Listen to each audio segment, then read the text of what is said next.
Next to the well, under the shade of a dry tree, a figure lay motionless. Luke stepped down, his hand resting on the grip of his revolver.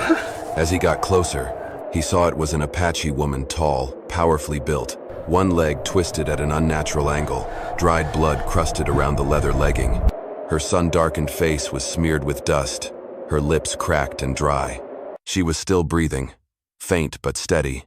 In her hands, she clutched a small leather pouch. Holding it so tightly it looked like letting go would mean death. Luke knelt beside her, quickly checking the injury. Not an open fracture, but serious enough to make walking impossible. He glanced around, no sign of anyone else, but there were old hoofprints leading west. "Can you hear me?" he asked softly. Her eyelids fluttered open. Her deep black eyes, filled with suspicion, scanned his face, then stopped at the gun on his hip. Luke paused, then slowly unhooked the canteen from his saddle and brought it to her lips. "Drink." She sipped slowly, never letting go of the pouch. Once she regained a bit of strength, Luke lifted her onto the horse and secured her injured leg with rope. "All right," he muttered, climbing into the saddle. "Let's get you home before the sun cooks us both." They rode away from the abandoned well, red dust rising behind them, carrying with it a secret yet to be told. The horse galloped down the dusty road until the silhouette of the cabin appeared on the hill. Luke pulled the reins, jumped down, and lifted the woman off the saddle. Her body was heavy and solid like a sandbag, yet it trembled slightly from exhaustion. He pushed open the cabin door and laid her on the old bed in the corner. She immediately propped herself up, clutching the leather pouch tightly to her chest, her black eyes full of suspicion. "Easy. I am not here to take that from you," Luke said, his voice low and steady. He rolled up his sleeves, pulled out some bandages, a bottle of strong liquor, and a small knife. "Your leg needs to be splinted, or it is going to get worse." She said nothing. When he leaned down, she gave a faint nod. Luke carefully cut the pant leg open, exposing the break. He poured liquor over it, and blood seeped out. She gritted her teeth through the pain, sweat beading on her forehead, but not a single sound escaped her lips. "Stubborn as a mule," Luke muttered as he placed 2 wooden slats alongside her leg and tied them tightly with rope. When he was done, he set a canteen and a blanket next to her. "Stay here. I will sleep on the porch." She did not answer, only turned her head to watch him as he walked away. Night fell fast. Wind howled through the cracks in the door, carrying the scent of dry grass. Luke lay on a long bench out on the porch, his revolver resting at his side. From inside the cabin, firelight flickered through the gap in the door, casting her shadow long across the wall. She did not sleep. All night, she sat leaning against the wall, one hand gripping the pouch. Every sound outside made her eyes snap open. In the darkness, Luke opened his eyes and stared through the narrow gap. He knew the woman was standing guard not just against whoever was chasing her, but against him too. Around midnight, the wind picked up, cold and sharp. The door creaked. Luke heard her cough softly, then the rustle of the blanket as she pulled it tighter around herself. He closed his eyes again and let out a long breath. "Tomorrow," he thought, "I need to find out what the hell she is carrying in that pouch that she will not let go of." The moon climbed higher. The cabin sank into silence, but in that silence, something had begun to form. Not trust, not yet, but a fragile thread connecting 2 lost souls in the desert night. The sun rose, its light spilling through the cracks in the door. Luke opened his eyes and stepped into the cabin. The woman was still sitting against the wall, but she looked more alert now, her eyes no longer wild with fear. "You are still alive. Good," Luke muttered as he stirred the fire back to life. He tossed in some cornmeal, and the smell of thin porridge began to fill the room. She watched him, her gaze cold but not entirely distant. When the bowl was placed in front of her, she took it and ate slowly. Luke sat at the table, saying nothing, just watching. When she finished, she pushed herself up with her hands, trying to stand. Luke frowned. "Your leg is still broken. You need to rest." She shook her head and gestured for a cane. Luke hesitated, but handed it to her. She hobbled out to the porch, sweat gathering on her temples. "Where are you going?" Luke asked. She pointed toward the small well near the cattle shed. "Then be careful," Luke replied, turning toward the yard. When he returned, he found her sitting by the trough, scooping water to give the horse a drink. Her movements were slow and deliberate. The horse, usually skittish, stood still. That afternoon, she dragged bundles of dry straw into the barn. Luke was surprised she could have chosen to lie down and rest. But she chose to work instead. "You don't have to do that," he said. She looked up, sweat trailing down her cheek, then pointed to the broken fence. Her meaning was clear. It needed fixing. They worked together. Luke hammered in the posts while she held the wire. Her hands were strong and steady, even as she leaned on the cane. When the job was done, Luke dropped to the ground with a deep breath. She brought him the canteen. "Drink," she said, her voice hoarse but firm. Luke took it and drank deeply. He looked at her, his eyes softer than before. "Thank you." That night, Luke no longer slept out on the porch. Instead, he lay on the long bench inside the cabin. She rested on the bed, still clutching the leather pouch, but this time with a blanket pulled up to her chest as if accepting his presence. The fire crackled in the stove, casting both their shadows onto the wall, two very different figures, slowly blending under the same roof. That night, the desert wind howled in gusts, making the cabin door tremble. Luke lay on the long bench, one hand resting lightly on the grip of his revolver. The fire crackled in the stove. Just as he began to drift off, a soft, rustling sound stirred the silence. Luke opened his eyes and glanced through the darkness. The girl was sitting upright, her back to him. Firelight flickered across the room, casting her shadow long and tall on the wall. Slowly, she opened the leather pouch. A faint metallic clink echoed in the room. Luke held his breath. Inside was a silver totem, carved in the shape of a wolf howling at the moon. Beneath it was an old, singed piece of leather map. She touched the totem with trembling fingers, then pressed it gently to her forehead, as if in ritual. "What are you carrying?" Luke's voice broke the silence, low and steady. She flinched and turned to face him. Her dark eyes flashed with caution, but the fear was no longer there. "Proof," she said softly, her voice raspy from a dry throat. "They accused my father of betraying the tribe. They plan to execute him at the next full moon. This totem proves he is innocent. I have to get it back in time." Luke propped himself up on one elbow.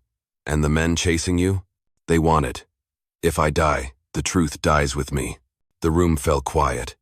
Outside, the wind wailed through the night, making the cabin shudder. Luke stood and walked toward her, looking straight into her eyes.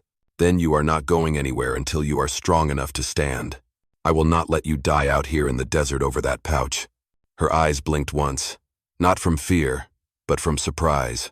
No one had said anything like that to her since the day she was cast out. Luke turned back toward his place, his voice gravelly. "Get some sleep. We still have fence mending to do in the morning." She quietly placed the totem back inside the pouch and pulled the blanket up around her. For the first time, her hand no longer gripped the pouch as if it were her last lifeline. Tonight, in the glow of the dancing fire, the cabin felt warmer, as if a silent pact had just been made between two strangers. "I am truly grateful to have you here." If this story brought back memories, dusty afternoons, the sound of hooves echoing in your heart, then go ahead and subscribe to my channel. So each day, we can sit together once more, and I will share with you another tale from the Wild West. The next day, the sun blazed high in the sky. Luke was stacking lumber in the yard to build new fence posts, while Nieli hobbled along with her cane, dragging bundles of straw back to the barn. She worked in silence, stubbornly refusing to rest. While rummaging through the old storage shed looking for rope, she accidentally dropped a worn handkerchief. The fabric had faded with time, the pattern barely visible. Nieli bent down to pick it up and brushed off the dust. Luke stepped in at that exact moment. His eyes darkened. "Put it down," he said, his voice low like distant thunder. Nieli froze, then slowly placed the handkerchief on the table. "I was just trying to clean it." "Do not touch it," Luke growled. He picked up the cloth and folded it carefully, his eyes distant. The air turned heavy. Nieli pressed her lips together, then walked out into the yard, leaning on her cane, leaving Luke alone. The entire afternoon passed with barely a word between them. Only when the sun dipped below the horizon did Luke light the fire inside the cabin, the scent of smoke spreading through the room. Nieli came in and sat by the hearth, quietly placing a neatly folded blanket on the chair. "That handkerchief," Luke began, his voice slower now. "It belonged to my wife. She died during the epidemic. I kept it to remind myself that I once had a family. Nieli stared into the flames, saying nothing. After a long pause, she finally spoke. I had a family too. They said my father betrayed the tribe and cast me out. If I do not return the totem, he will die for something he did not do. The fire crackled between them. Luke sat beside her and let out a heavy sigh. Maybe I overreacted. Nieli turned to him. Her dark eyes were tired but softer now. The silence stretched. The firelight cast their shadows on the wooden wall. Luke reached out, gently touching the scar on her shoulder. She did not pull away. The distance between them shrank. Their first kiss came not in a rush, but slowly, as if both had waited far too long for a moment like this. When they parted, Luke stood up and tossed another log into the stove. Tomorrow, we finish the fence. I am going to need your help. Nieli nodded. That night, she slept deeply for the first time since arriving at the ranch, and Luke, for the first time, saw the cabin as more than a place of shelter. It was slowly becoming a home. Early the next morning, with dew still clinging to the grass, Luke heard the sound of hooves in the distance. He grabbed his gun and stepped out onto the porch. An Apache warrior rode up tall and lean, his face painted red, his eyes sharp like blades. He pulled his horse to a stop and stared directly at Luke. I am looking for someone, he said, his voice rough. A woman named Nieli. She stole the tribe's totem and fled. If it is not returned, blood will be spilled. Luke tightened his grip on the gun. She is inside. Nieli stepped into the doorway, her legs still braced, but her gaze hard as stone. I did not steal it. The totem was taken by someone else to frame my father. I only took back what was ours. The warrior sneered, eyes full of contempt. That is what every traitor says. Your father has already been condemned. Bringing it back will not save him, only bring more shame to your family. The air grew thick. Luke looked at Nieli, and for the first time, he saw her anger falter just for a moment, replaced by a flicker of fear. When the warrior rode off, vowing to report back to the tribal council, Luke turned inside. He set the gun down on the table and looked at her squarely. Is there anything you have not told me? Nieli froze, her hand instinctively gripping the leather pouch. I have told you the truth. If you do not believe me, I will leave. Leave? Go where? Luke snapped. You can barely walk. Then I will crawl if I have to. She shot back, eyes blazing. In that moment, the cabin seemed to shrink around them. Luke turned away, stepping onto the porch, taking a deep breath to rein in his anger. After a while, he returned, his voice low. Maybe I was wrong. But I know one thing: if you walk out that door now, you will die. Nieli stood still, her chest rising and falling. After a long silence, she sat down in the chair, gripping the pouch as if to steady herself. I do not want you caught up in this, she said softly. Luke sat across from her, eyes never leaving hers. If you go, I go with you. I choose to stand with you, right or wrong. Nieli looked at him, and in her eyes was something more than fear. There was a glimmer of trust. That night, they reinforced the windows and prepared the ammunition, as if bracing for a storm. But this storm was not only coming from outside, it was rising from deep within their hearts. 3 days later, Nieli's leg had started to heal. She still leaned on her cane, but refused to let Luke go alone.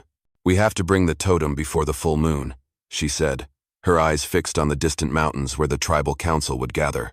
They prepared at first light, a canteen of water, some dried provisions, and a Winchester fully loaded. Luke strapped the leather pouch securely to the saddle, then turned to Nieli. Let's go. This time, there is no turning back.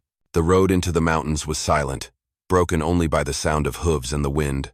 But less than a mile from the valley, a gunshot rang out. A bullet slammed into the trunk of a tree beside them. Bandits, Luke growled, pulling Nieli off the horse and behind a boulder. 4 masked men charged from behind a patch of cacti. Hand over the pouch, one of them shouted, aiming his gun. Come and take it, Luke replied, his eyes cold. Gunfire erupted. Bullets kicked up clouds of dust. Luke returned fire, dropping one of them, but his shoulder jerked back. He had been grazed, blood soaking through his shirt. Nieli clenched her jaw, grabbed Luke's Winchester. Bracing herself with the cane, she stood tall, the barrel aimed at the leader. Go.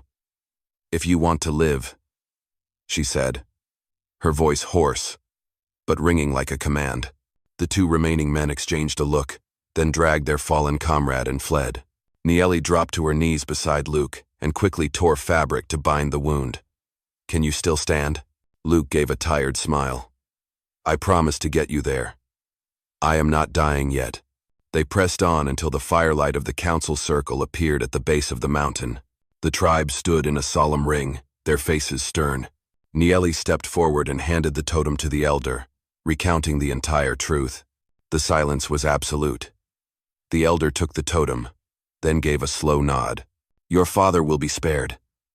And this man," he said, turning to Luke, "stood with you.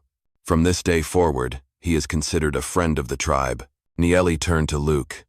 In the firelight, her dark eyes shimmered not with fear, for the first time, but with the quiet resolve of peace. They left the valley at dawn. Morning mist blanketed the fields, making the path home feel washed clean after a long night. Luke rode slowly, his wound bandaged, the cloth stained red with blood, but he never uttered a word of pain. Nieli walked beside him, limping slightly but holding her head high. She no longer clutched the leather pouch to her chest.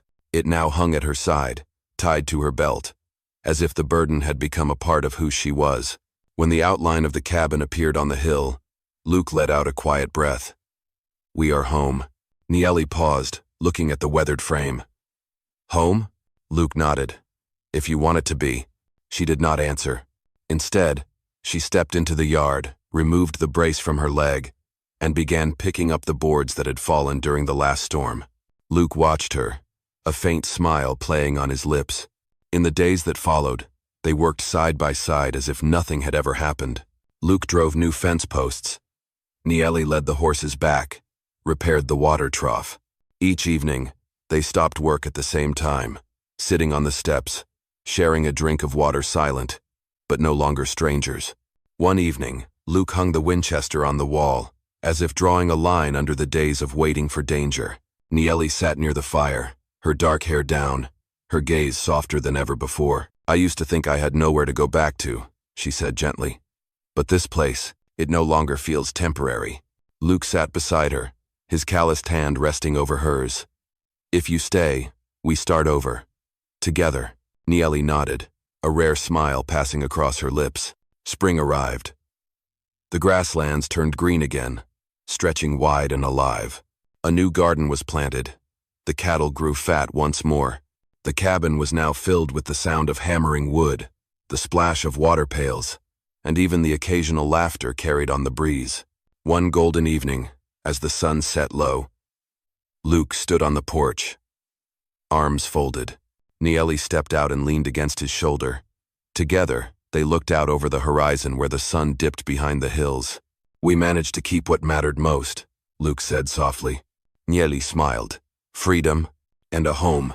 The last light faded from the sky, but inside the cabin, the fire still burned like the heartbeat of a new beginning. "My friends, love is not made of beautiful promises, but of hands willing to bandage each other's wounds. True sincerity does not need many words. It simply stands beside you when the whole world turns away." That is how two souls turned an old wooden cabin into a home, and how barren days became a life worth living. It has been an honor to share this journey with you, dear audience of Wild West storytelling. I truly hope life brings you happiness and peace. I love you all. Let me know what you thought of this story. Leave a comment down below. Press 1 if you enjoyed it. And do not forget to subscribe to the channel for more dramatic tales from the Wild West.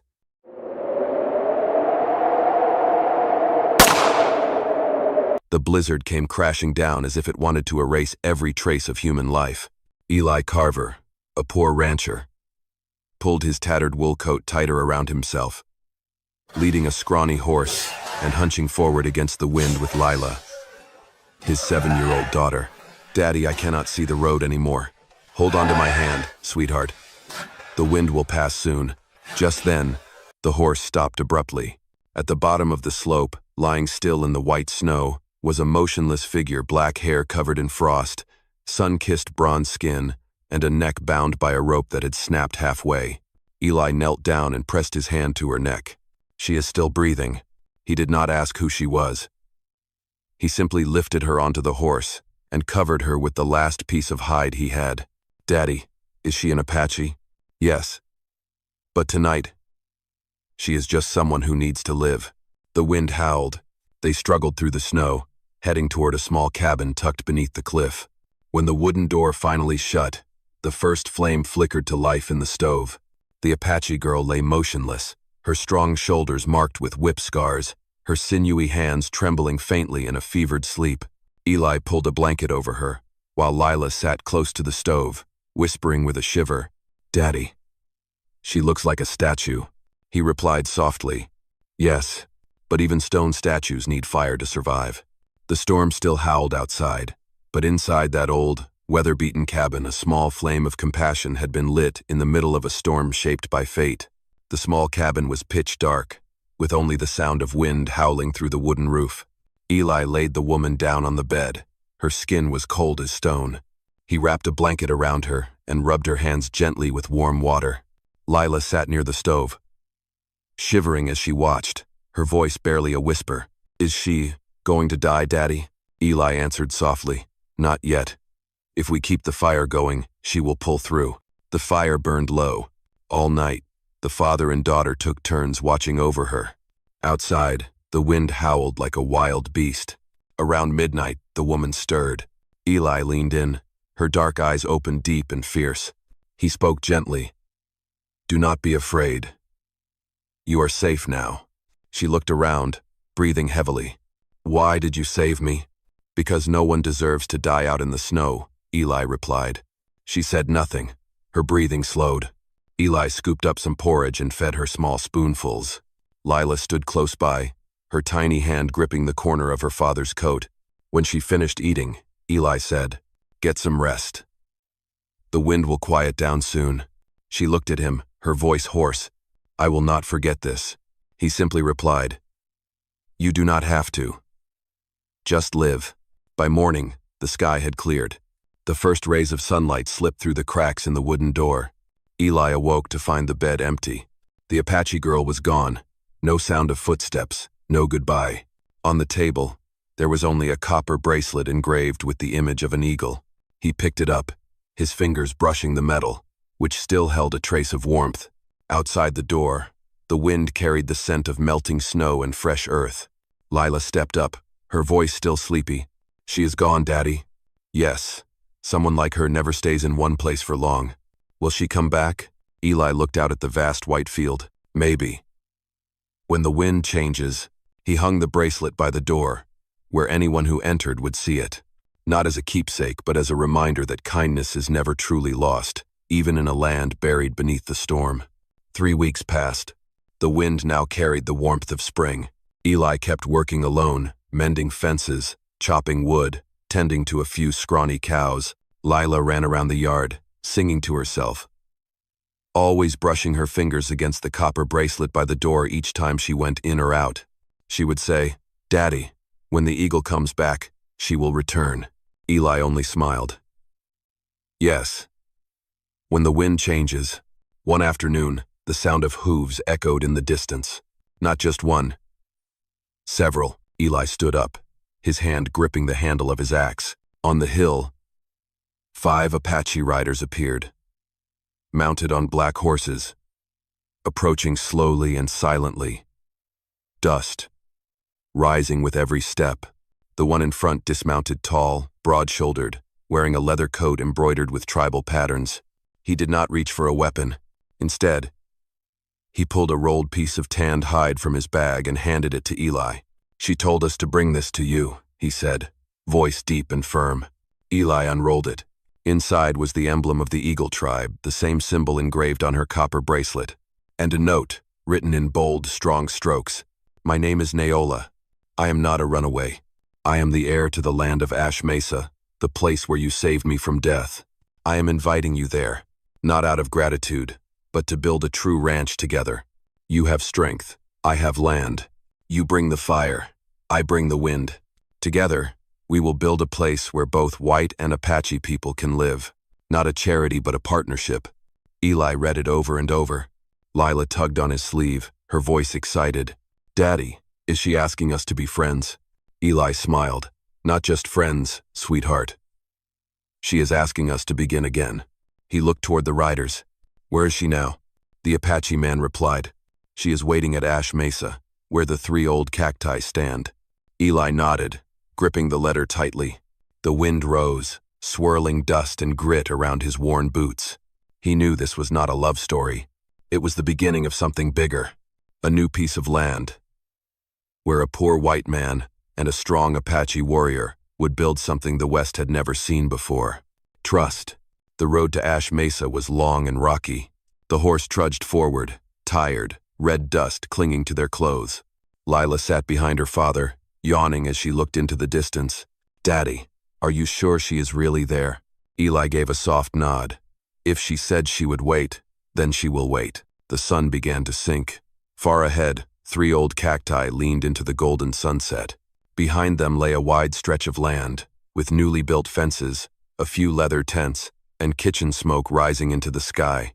As the horse came to a stop, a tall figure stepped out from the reddish light. It was her, Naola. Still the same strong shoulders, bronze skin, muscles visible beneath a weathered buckskin dress. Her face no longer pale like that snowy night, it was solid now, glowing in the sunlight. Her dark eyes, just as deep as before, but this time calm. "You really came," she said, her voice husky, part surprised, part like she had always known.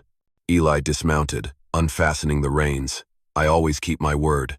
Lila stepped forward shyly, smiling a little. "Are you the eagle?" Naola looked at her, then nodded with a quiet smile. "Yes. But today, the eagle wants to build a nest." They shared their first meal in silence. Grilled venison, corn cakes, and the dry desert wind. Naola told them this land had once been a trading ground for 3 tribes now abandoned because of war. She had returned, hoping to build a shared camp where Apache and frontier folk could live and work together. "People need land. I have land. People need trust. I need someone like you," she said. Eli looked around. "Dry, fertile earth," he replied slowly. "All I know is how to work. I do not promise anything grand." She nodded. "That is all I need." Night fell. The wind swept across the sand, sounding like the breath of the land itself. Lila had fallen asleep by the fire, her head resting on Naola's shoulder. Eli sat watching them, feeling a strange kind of peace. He thought about the winter that had passed, and realized the wind may have truly changed. "I am so grateful for your presence here." If this story brought back memories of dusty afternoons, of hoofbeats echoing in your heart, then go ahead and subscribe to my channel, so that every day we can sit together again, and I will tell you another story from the West. Ash Mesa was nothing like the barren land they had imagined. When Eli and Lila arrived, what stretched out before them was a vast territory reaching all the way to the horizon. Horses galloped like the wind, and tribal flags fluttered fiercely atop tall wooden poles. There were red brick houses, cattle pens, water wells, and dozens of Apache men and women hard at work. A true empire built in the heart of the sun-scorched desert. Lila gripped her father's hand tightly, eyes wide with wonder. "Daddy, is she a queen?" Eli only smiled, gently squeezing her hand. "Maybe she is." As they stopped, a group of riders approached to greet them. Leading them was Naola, riding a black horse, wearing a leather coat embroidered with the silver eagle symbol. She dismounted, her eyes steady, her smile calm. "Welcome to my land," she said. "No more blizzards, only the sun now." Eli replied softly, "I can see that, and I think I am standing in the middle of something truly big." She led the father and daughter past the newly built fences, past granaries and herds of young horses. "This land was passed down from my ancestors. After the war, it was left abandoned. Now I want to turn it into a place where 2 worlds can work together without fear." She turned and handed him a rolled piece of hide stamped with the tribal seal. "This is the contract between you and me, Eli Carver. I am offering you the position of supervisor for the new ranching areas. $150 per month, a private home for you and your daughter, and your own plot of land for raising livestock.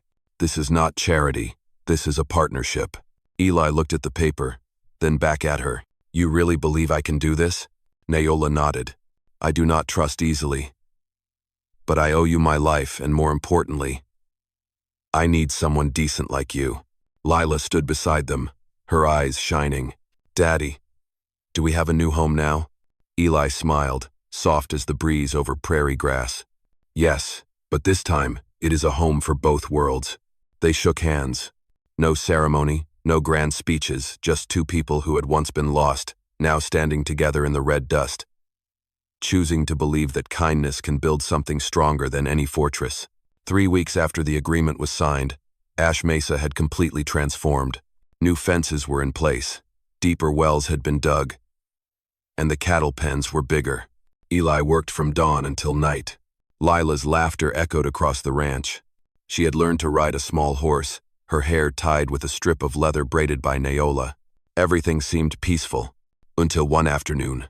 From the hills came a crowd of Apache men, dozens of them. They carried spears, bows, and eyes filled with anger. The wind picked up, and red dust swirled through the air. Eli was patching a fence when he looked up and saw them surrounding the ranch. At the front stood an old chief, his shoulders draped in a bearskin, his voice hoarse and heavy. "This land belongs to our ancestors. No white man is allowed to live here."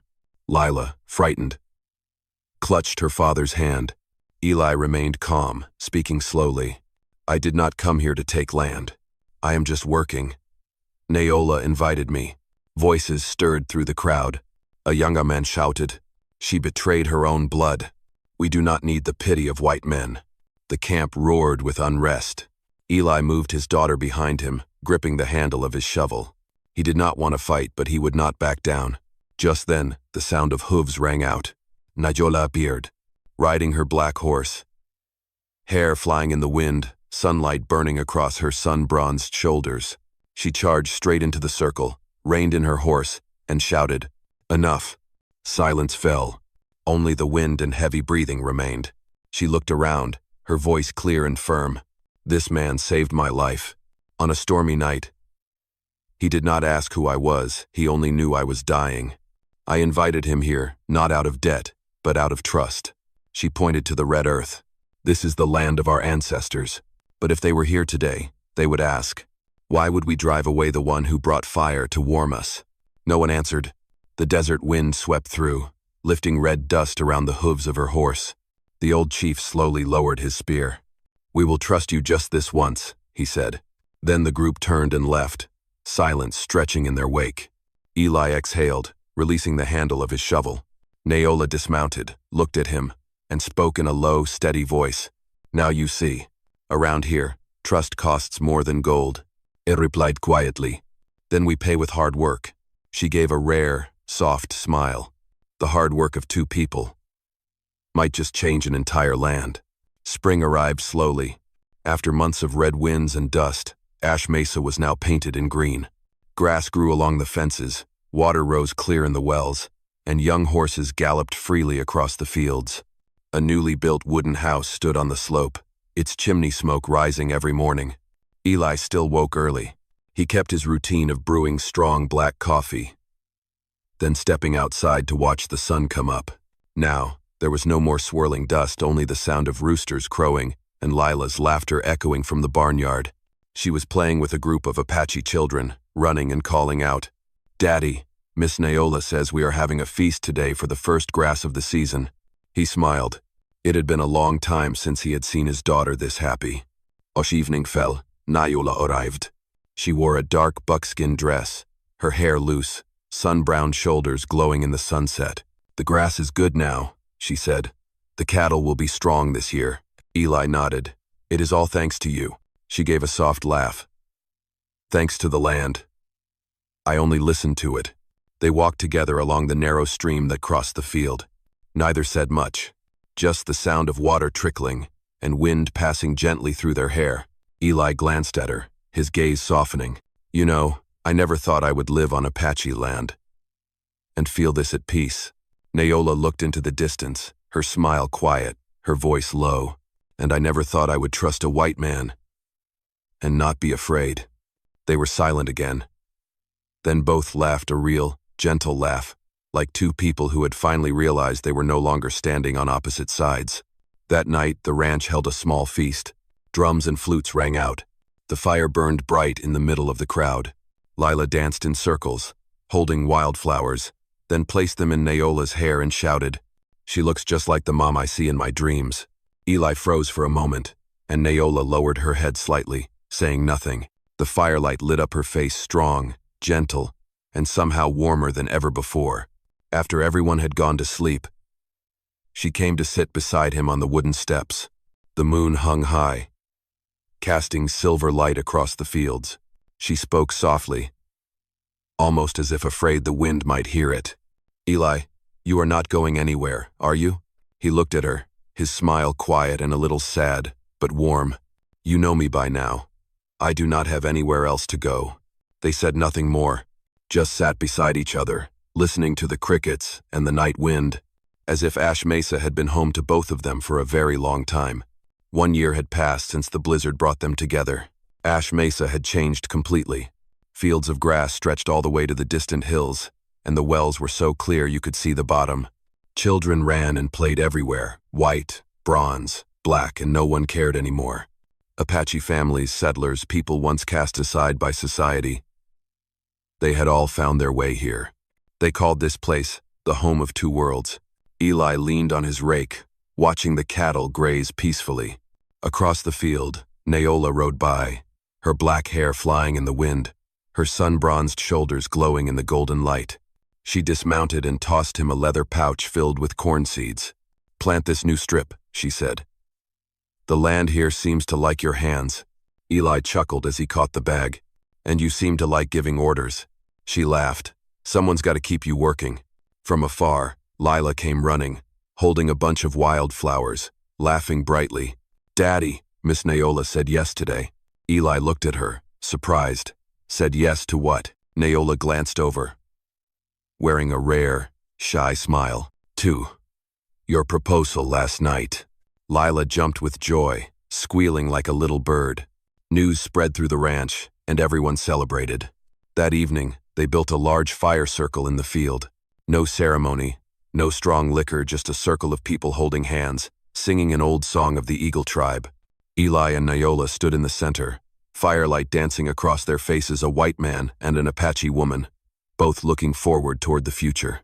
Naola leaned in and whispered, just loud enough for him to hear, "I used to dream I would die in a snowstorm, but then you came, and since then, the storm lives only in my memory."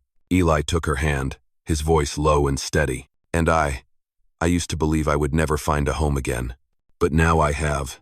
The night wind blew across the fields, carrying laughter, drums, and the scent of fresh spring earth. Leela had fallen asleep in Naola's lap, a soft smile still on her lips. Above them, an eagle circled the firelight as if the ancestors themselves were offering their blessing over this land.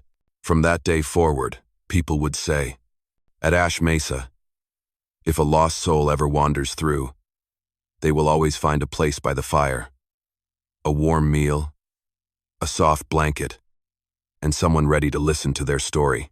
Because here, a rancher and an Apache woman once proved something powerful, that kindness knows no borders, and love does not need to match the color of skin to be real. My friend, in this harsh land, kindness is the only thing that grows without rain. One small act can save someone's whole life. And kindness never needs to be repaid, it finds its way back on its own, like the wind that crosses the plains, far-reaching, but never lost. It has been a joy traveling with you through this story. I truly wish for peace and happiness to follow you, wherever you are in the world. I love you all, the esteemed audience of Wild West storytelling. Tell me what you thought of this story. Leave a comment below. Type the number 1 if you enjoyed this tale. And do not forget to subscribe to the channel for more thrilling stories from the Wild West.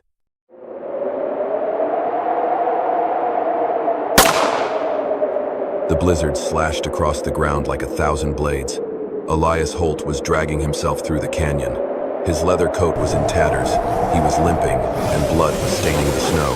His horse had died that morning. And he was just a lost soul in a white hell. The freezing wind cut through to his bones.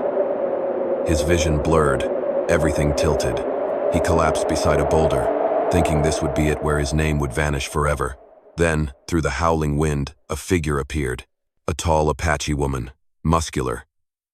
Bare shoulders dusted with snow, her sun-darkened skin stretched over corded veins.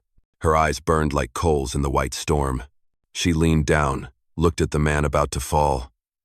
Her voice was deep, rough, but warm each word, cutting through the wind with perfect clarity. "I will warm you. Come inside." He did not answer, just gasped for breath. She bent lower, pulled his arm over her shoulder, muscles shifting beneath the snowy surface. She helped him up, her steps slow and heavy, crossing the narrow stone pass until they disappeared into the shadows of a small dugout carved deep into the mountainside. The wind door closed behind them. Inside, only the breath of two strangers, holding on to each other, fighting off death. The dugout was cramped, its earthen walls ice-cold, with only a faint fire flickering in the draft that slipped through the cracks in the rock. The Apache woman laid Elias down against the wall and pulled an old hide blanket over him. Sweat and melting snow mixed into a cold layer on the rancher's face. He tried to open his eyes. His whole body ached like it had been trampled by a horse, but the heat from the fire made his heart start to beat stronger again. She was right there, kneeling beside him, broad-shouldered, sun-darkened hands holding a stick as she stirred the coals, coaxing the flames back to life. Elias rasped out a question. "Who are you?" She did not look at him. Her reply was short. Someone who was cast out. Her voice was dry and low, filled with gravel but not cold. After a moment, she turned back and handed him a small iron bowl with a bit of stewed beans. "Eat. You need to live." He hesitated. "What about you?" She answered, "I am used to hunger. Right now, you need it more than I do." Elias forced himself to swallow each spoonful. Every bite was a spark of warmth waking his body back up. She watched him, her eyes somewhere between wary and sympathetic. When the fire finally lit the space enough, he saw her face clearly strong lines, a defined jaw, a small scar running from her neck up to her cheekbone. She was not soft beauty.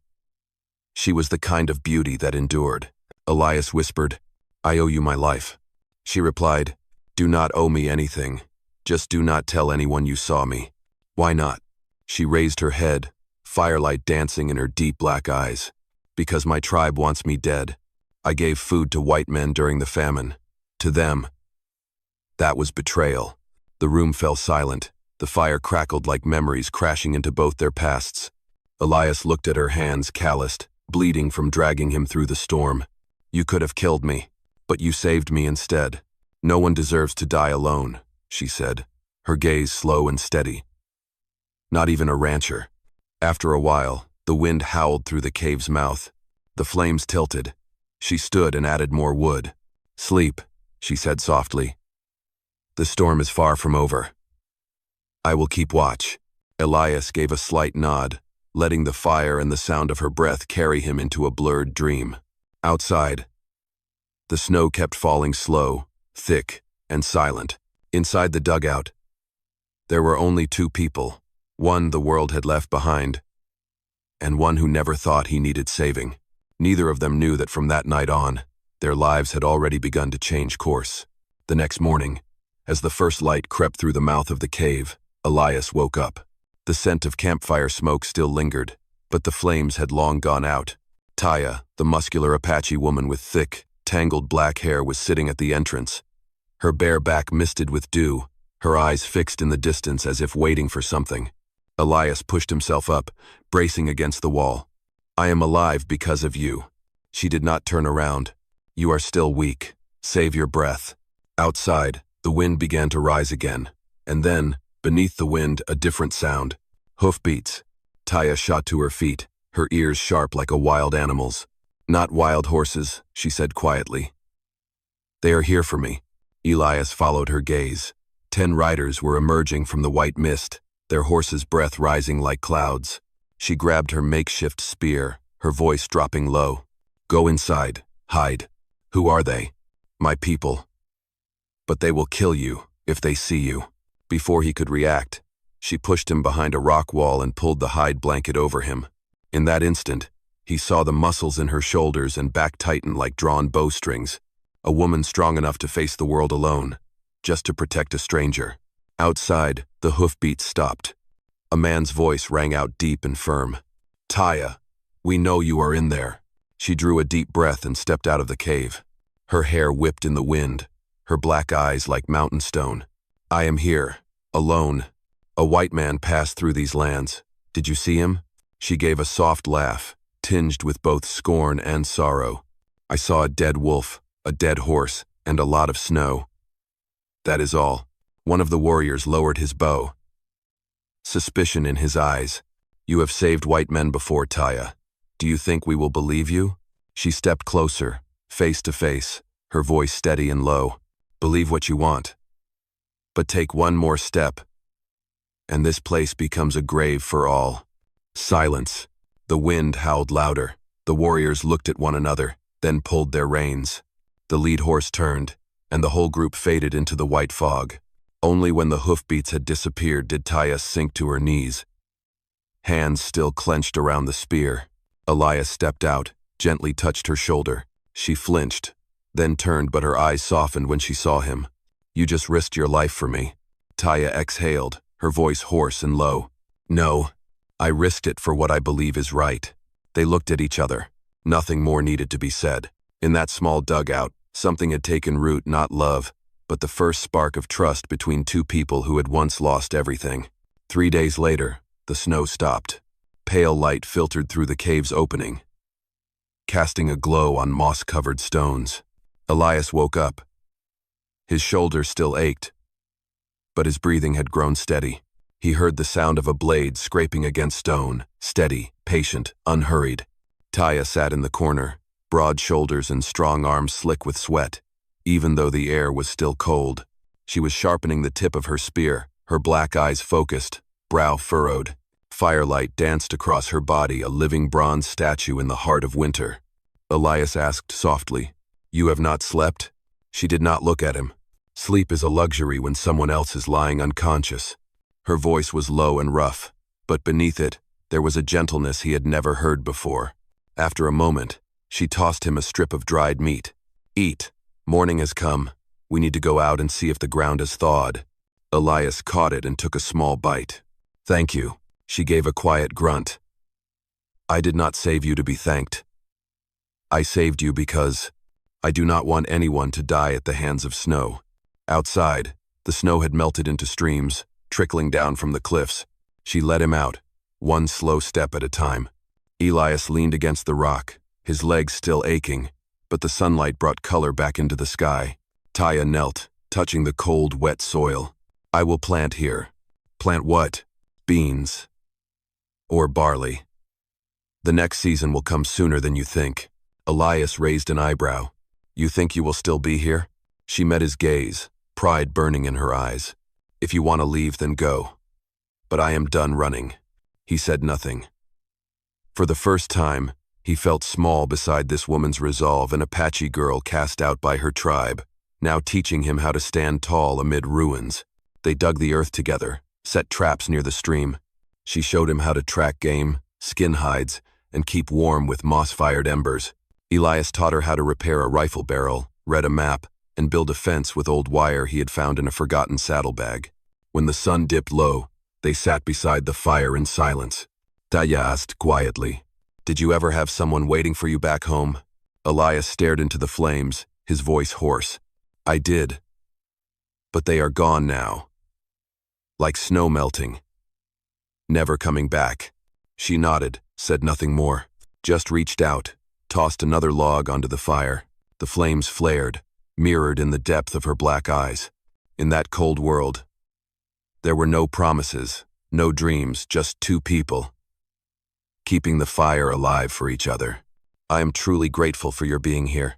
If this story brought back old memories, dusty afternoons, and the echo of hooves in your heart, subscribe to my channel, so each day we can sit together once more, and I will tell you another tale of the West."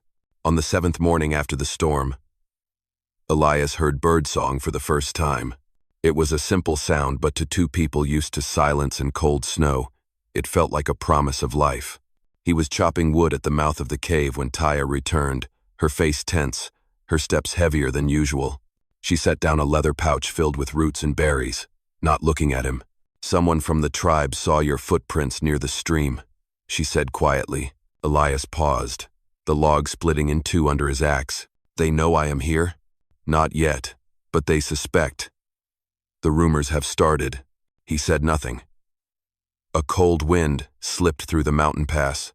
Taya stood still, her gaze fixed on the distant ridge where sunlight touched the stone. The muscles in her arm flexed, strong and coiled like ropes pulled taut. "We could run," she said. "South. There's a deep ravine. They do not know the way." Ilias's voice was rough. "No, you would be hunted for the rest of your life. I do not want you running anymore." She turned, her dark eyes bright in the firelight. "Then what do you want to do? Stay here and let them kill us both?" He did not answer right away. Until now, he had only thought of himself as the one she had saved. But now, seeing the fear hidden behind her fierce eyes, he understood she needed someone to believe in, too. "Listen," Elias said, his voice deep and steady. "You saved me in the storm. Now it is my turn to protect you. If we have to face them, I will not run." Taya stared at him for a long time. For the first time, her eyes held no suspicion, only the silence of someone caught between the heart and the instinct to survive. "You do not know them," she said softly. "I do," he replied. "Anyone who holds a gun is the same. They fear losing what they do not understand."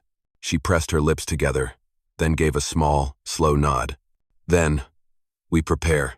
That afternoon, they began digging a tunnel behind the cave wall, a hidden passage leading into the pine forest.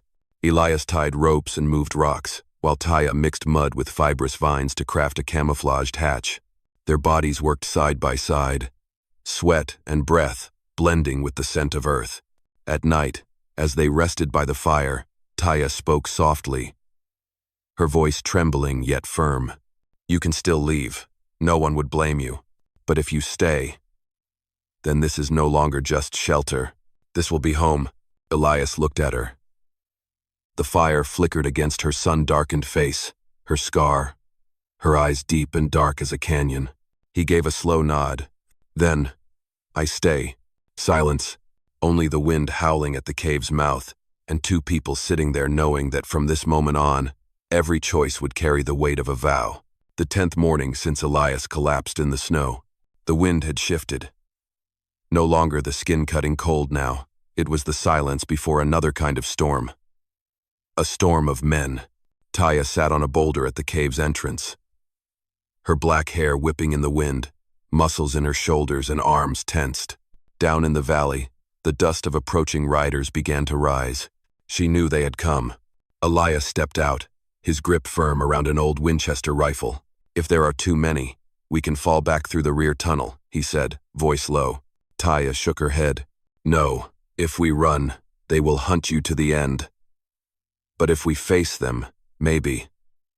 I can keep a little of my honor." She turned to him, her dark eyes bottomless. "Do you trust me?" "I do," Elias said without hesitation. She gave a faint smile, the kind worn by someone who has lost everything, and now only trusts herself. Then she stepped out of the cave. In the distance, 20 Apache riders were closing in.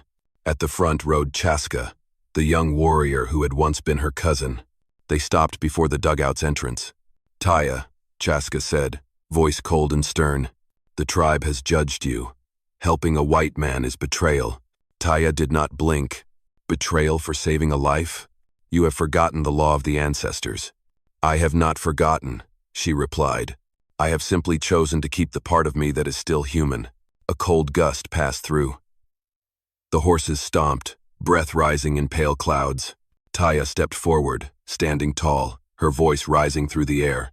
"If you see compassion as a sin, then kill me here, now. But look around, the snow is melting. The earth is coming back to life. I do not want more blood on this land." The men fell silent. Chaska's gaze wavered. In her eyes, he saw something he had long forgotten: courage, without hatred. One warrior lowered his bow, then another. Finally, Chaska spoke quietly. "I will say I saw no one here. But if he is still here after spring, I cannot promise anything. Taya nodded. Then when spring comes, I will make sure you see that a white man and an Apache can live side by side." The riders turned their horses. The sound of hoofbeats slowly faded into the wind. Elias stepped out from the cave, eyes fixed on her. "You just won," he said softly, without firing a shot. Taya turned, her gaze tired but bright. I only tried to keep one fire alive. She stepped back inside, sat beside the fading fire, her hands trembling slightly. Elias added wood, and the flames rose again, casting light across two faces, two people from two different worlds, rediscovering the meaning of compassion on a land soaked in snow and blood. Since that morning, no one spoke of the tribe again. Taya said nothing. Elias did not ask. The days that followed passed slowly, like water dripping from the cave's stone roof, but in that silence, they began to find a new rhythm of life. The earth softened. The snow melted into clear streams winding past the cave entrance. Taya stepped outside, bare feet sinking into the mud, feeling the warmth rising from the ground. She knelt and picked up stones one by one, clearing the flat patch of soil before the cave. Elias watched, then quietly grabbed a hoe and began digging a trench. They did not plan or speak, they only looked at each other and understood. By noon, they had built a small garden bed, just enough for a few beans. Taya opened an old leather pouch. Inside were 6 seeds she had kept from the last season, the only thing she had brought with her when she left the tribe. She stared at them for a long moment, then said softly, "I planted these once, in another valley, but I never saw them grow." Elias replied gently, "Maybe because you had no one to wait with you." She looked up, her dark eyes reflecting the sunlight. "But now I do." She placed each seed into the soil, covered them with dirt, her calloused hands closing tightly like sealing a vow. By evening, they rested by the fire. Elias took his knife and carved the word home into a wooden plank. Taya glanced at him, raising an eyebrow. "Home?" "Yeah," he said, smiling faintly. "You do not need walls, just someone who stays." She did not respond, but when he nailed the plank above the cave entrance, she stepped forward and touched the carved word softly, like she was afraid it might disappear. Day by day, they built more. A shelter roof, wooden shelves, dried meat racks, and firewood stacks. In the mornings, Taya taught Elias how to track deer, how to set bird traps. In the afternoons, he showed her how to mend the old saddle, how to handle a saw blade. At night, they sat together, listening to the wind howl through the valley, no words needed.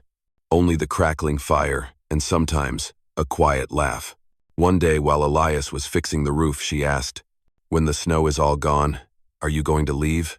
He looked up, the light catching in his gray eyes, eyes that had once lost everything. "I used to have somewhere to go. Not anymore. What about you?" She looked down, her voice slow but steady. "I will stay here, because now, I have someone beside me." Elias paused, then said softly, "Then from now on, we will watch the season grow together." Taya smiled, her first smile since they met. It was not bright, not fragile, but calm, like the light of a new morning. In that small dugout, 2 people once cast out by the world were learning to live again through sweat, through warmth, and through the quiet belief that kindness can grow even in the hardest soil. Winter was truly over. From the cliff walls, melted snow dripped down into the earth, flowing into a small stream that weaved its way through the soil where they had planted seeds. The sky was an unfamiliar blue, the kind of blue Elias had not seen since the war took everything from him. He sat at the cave's entrance, carving a handle for a hoe, kitchen smoke drifting over his shoulder. Inside, Taya was grinding herbs into powder for medicine. The sound of the pestle, the knife, and the wind all blended into a song of 2 people who had survived. As evening shadows stretched long, Elias saw the first bean sprout break through the dirt. He called out, "Taya, it's growing." She ran out, knelt beside him. Her sun-darkened hands gently touched the fragile green shoot. The last light of day fell across her face, tanned, strong, and strangely peaceful. "I thought this land was dead," she said. "No," Elias whispered. "It was just waiting for someone to believe it was still alive." She looked at him, longer than usual, and in that look, there was no line left between their 2 worlds, just 2 people who had found warmth in a place once filled with nothing but snow and loneliness. Night fell. Inside the dugout, the fire burned brighter than ever. Elias sat nearby, cleaning his rifle, while Taya roasted flatbread made from bean flour. The scent of smoke drifted out, mixing with the wind. They shared one piece of bread, passed a cup of water back and forth, no words spoken aloud. After a while, she asked softly, "If the snow returns tomorrow, will you leave?" He looked out. The cave white still clung to the mountaintops, glowing under the moonlight. "I spent half a lifetime searching for a place like this," he said. "And now, I have found it." Taya stayed silent. She placed her hand on his chest, feeling his heartbeat. "I used to live just to fight against everything," she whispered. "But now, I live to hold on to one person." Elias gently closed his hand over hers, his eyes glowing in the firelight. "You are not a traitor, Taya. You are the reason this land feels warm again." Outside, the wind swept through the pines. The sky was dark, calm. Two people sat beside each other, no rings, no vows, no promised future. Only the choice to stay. Simple, but as powerful as the West itself. Outside, the stream murmured. The sky stood silent. Inside, the fire burned steady, not out of fear of the cold, but because two hearts had finally found where they belonged. My friend, some storms in life do not come to destroy us, but to see who will walk into the storm with us. In the frozen wilderness, Elias and Taya did not find magic. They found kindness, and sometimes, amid rocks, wind, and ashes, one small fire is all it takes to warm an entire lifetime. In the end, I wish you peace and happiness wherever you may be in this wide world. I love all of you, my dear audience of Wild West Storytelling. Let me know what you thought of this story. Leave a comment below. Type Aina if you enjoyed it. And do not forget to subscribe for more thrilling tales from the Wild West.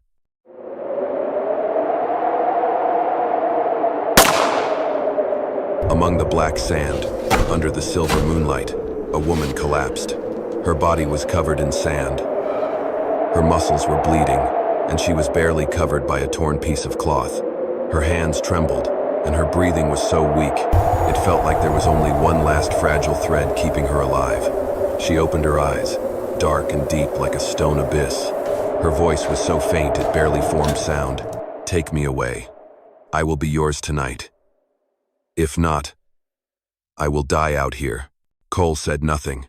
He did not ask for her name. He did not ask about her past. He simply wrapped his coat around her shoulders and lifted her onto his horse. His chest burned, not because of her desperate offer, but because of the despair inside that voice and the horror she must have gone through. He turned his horse, urging it forward quickly into the cold night. The wind stretched out behind them. The desert was silent. Only a lone cowboy remained, and a Comanche warrior taking her last breaths. On the road toward a second chance at life, Cole brought her back to his old ranch on the edge of Red Mesa. He laid her on the bed and lit a fire. The flames flickered across Sada's blood-streaked body, her strong muscles dusted with dirt. She said nothing more. She just breathed heavily, each breath slicing into her chest like a blade. Cole tore strips of cloth, cleaned her wounds, and wrapped them one by one. He moved slowly, carefully, without a single indecent gesture, without a single predatory glance. Every movement felt like he was trying to mend a body torn apart by the world. When she opened her eyes again, she asked in a hoarse whisper, exhausted, "Why did you not take advantage of me?" I made it clear what I offered. Cole did not meet her eyes. He just answered as if it was the most obvious thing in the world. "You are falling apart. I do not want to hurt you any more than life already has." For the first time since she had escaped, Saita cried, and it was not from fear. She cried because the man in front of her did not treat her like a thing to be used. That night, she slept deeply. Cole sat by the fireplace the whole night, holding a cup of cold coffee. Eyes fixed on the door. Anyone who has been through war knows someone would come looking for her. And this night, this peace might just be the quiet before the real storm. The next morning, Sayata woke to the blaze of red sunlight pouring in. She looked around the modest wooden house. Cole's poverty was not filthy. It was clean. It was honest. It was the kind of poverty that belonged to a man who still had his dignity. She tried to sit up, trembling. Cole brought her water and said gently, "You do not owe me anything. I just need you to stay alive." Her throat tightened. She had never heard that before. She looked at him, her eyes for the first time no longer guarded. "I will not forget." Cole stood up, grabbed his saw, picked up a hammer. "Get some rest. I will be out by the cattle shed." The door closed behind him. Inside that house, in that space with no love spoken, no promises made, something strange had begun to take root. Not love, but a feeling of safety. And out in the West, maybe that is the rarest thing of all. It took Seda a week before she could walk around the small house. Her first steps on the ranch's wooden floor sounded like someone relearning what it meant to be human. Cole did not push her. He just let things come on their own, let them flow, like desert wind brushing through the distant fields of cactus. In the mornings, Cole would brew black coffee and place it on the table. Sayata would sit across from him, a blanket wrapped around her chest, her hands still trembling as she held the cup. But she still tried to drink. To her, it was not just coffee, it was proof she was still here. In the world of the living, not the world of creatures that hunt people. On the 10th day, she got up and cleaned the kitchen, washed the dishes, wiped the floor. Cole said, "You do not have to do that." She replied softly, "I want to stand on my own feet, otherwise I am still just a prisoner." That afternoon, Cole took her out to the yard to practice shooting. The wind was strong.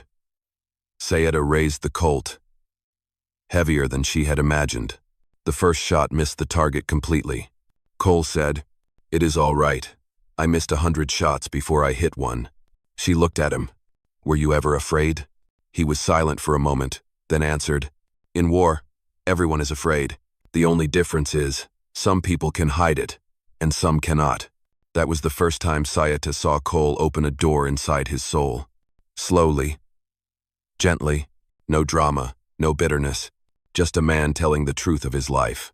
She started cooking, cutting beef, gathering firewood, learning to read horse tracks the way Cole showed her. Each day, little by little, she returned to her primal strength, but this time, it was the strength of someone who chose to live, not someone forced to survive. In the evenings, they shared dinner at a small table. No one spoke of the future. No one named the thing growing between them. Some things in the West, the more you try to name them, the faster they vanish like dust in the wind. And then one night, just before Cole turned off the lamp, Sayata spoke softly. "Do you know, I have never had a home before?" Cole turned back to look at her, his eyes kind but tired. "Then think of this place as temporary. When you want to leave, just tell me. I do not lock anyone in." Sayata bowed her head. No one had ever said that to her before. That night, she lay in bed, listening to the wind outside the wooden roof, and for the first time in many years, she had a peaceful sleep. The season of soft winds began to settle over the red earth. They started living like two people sharing the same roof, even though neither had said a word about it. In the mornings, Sayata woke earlier than him. She carried water, lit the stove, and herded the cattle out of the barn. Cole just watched silent, but he knew. She was not doing it to repay him. She did it because she wanted to stand as an equal, never bowing to anyone again. One evening, a gentle rain began to fall. Cole sat fixing a saddle strap, and Sayata sat beside him, tying knots one by one. They were so close, it only took a breath to feel the other's heartbeat. Sayata asked softly, "Do you think two strangers can become each other's home?" Cole did not look at her. He only answered in a voice low enough not to ripple the water in the glass before him. "In this life, I think that might be the only thing still true." They fell silent, but the silence was not avoidance. It was safety. The kind of safety Sayata had never known. The kind Cole thought he no longer had the right to feel. From then on, every task on the ranch was no longer divided. They did everything side by side, step by step. No one above, no one below. Sometimes, Cole spoke of the war, of the smell of gunpowder the day he had to bury his comrades with his bare hands because there was no shovel left. Sayata would place a hand on his shoulder without saying a word. And on other nights, Sayata told him about the times she was tied up like an animal. Cole would listen, without judgment, and in a way that was slow, gentle, and deeply human. They stitched up the holes inside one another. Not lovers, just two people who found a place to let their hearts rest for a while. At night, when Cole turned off the lamp, Sayata would whisper in the dark, "If I disappear tomorrow, do you think this place will feel emptier?" Cole replied, "Yes. I think I would lose my reason for drinking coffee every morning."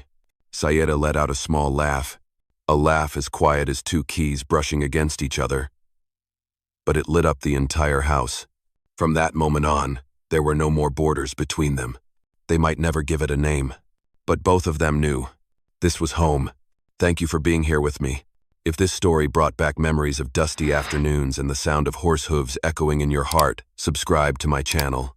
So every day, we can sit together again. And I will tell you another story from the West. It felt like everything might stay peaceful forever. One afternoon, with the sun halfway down behind the red rocks, Cole was nailing a new board onto the cattle barn. Sayeta was carrying a bucket of water from the well. The wind was still gentle. The sky still looked like a whispered forgiveness. Then Cole's horse suddenly jerked its head. It smelled something. The scent of metal. The scent of old blood. Sayeta froze. Her eyes narrowed quickly like a panther spotting the tracks of a hunter. She spoke softly, just loud enough for Cole to hear. "They are coming." Cole did not ask who. He knew exactly who. Bounty hunters.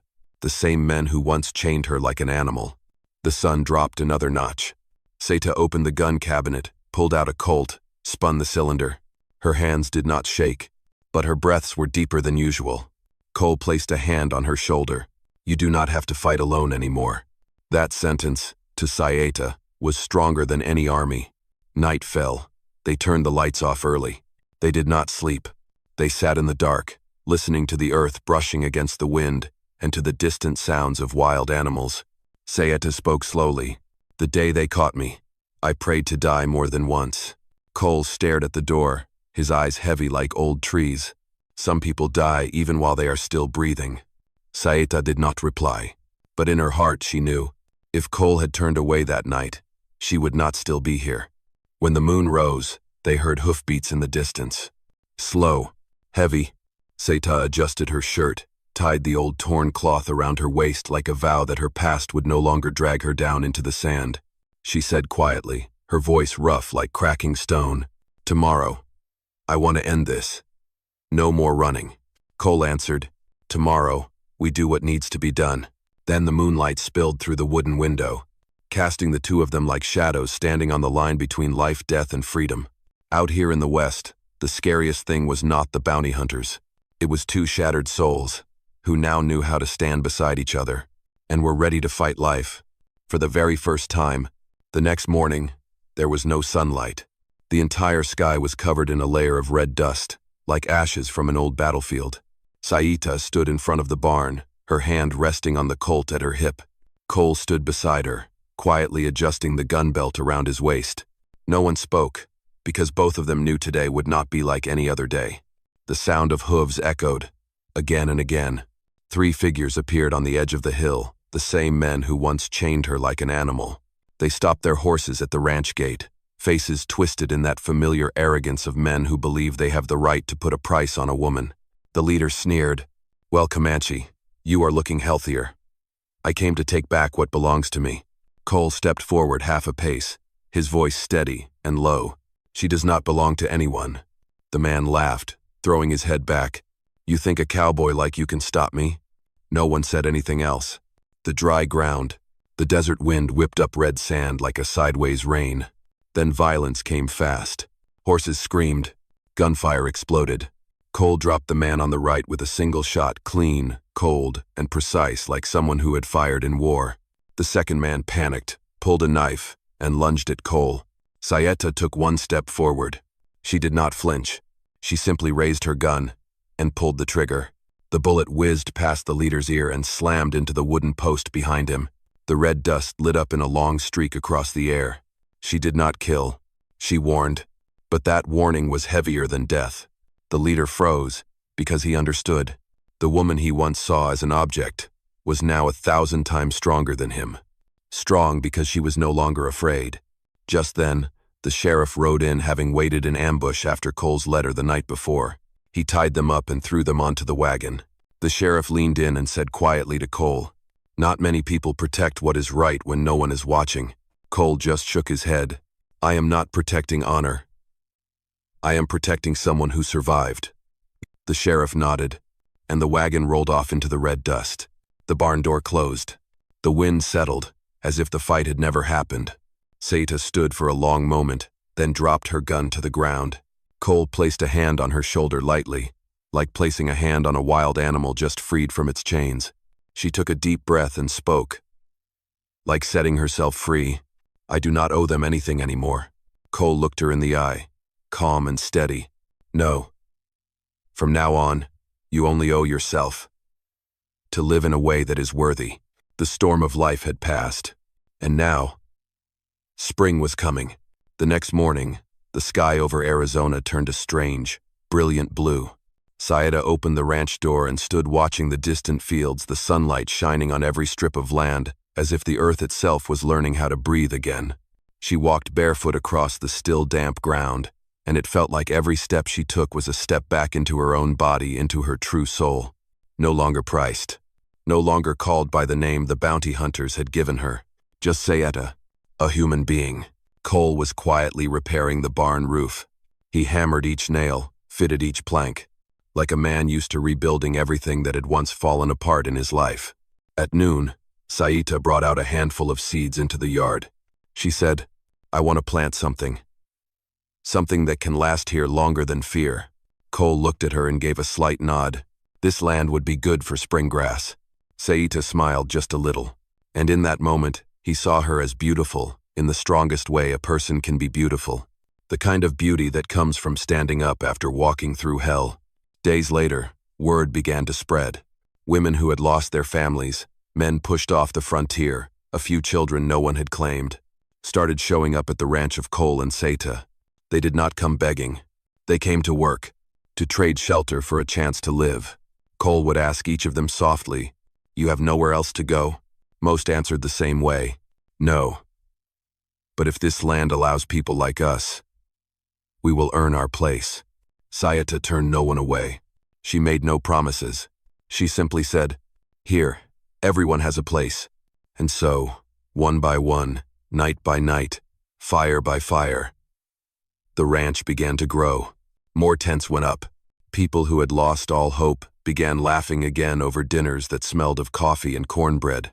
Cole and Sayita never talked about what they were to each other. They did not have to. One afternoon, Sayita handed Cole a leather Comanche bracelet and tied it around his wrist without meeting his eyes. "We only tie this for someone who walks with us." Cole stood silent for a moment, then held her hand. As his answer, that spring, they both knew it clearly. They had walked out of the dark, and this ranch was finally becoming a true home. Summer arrived late.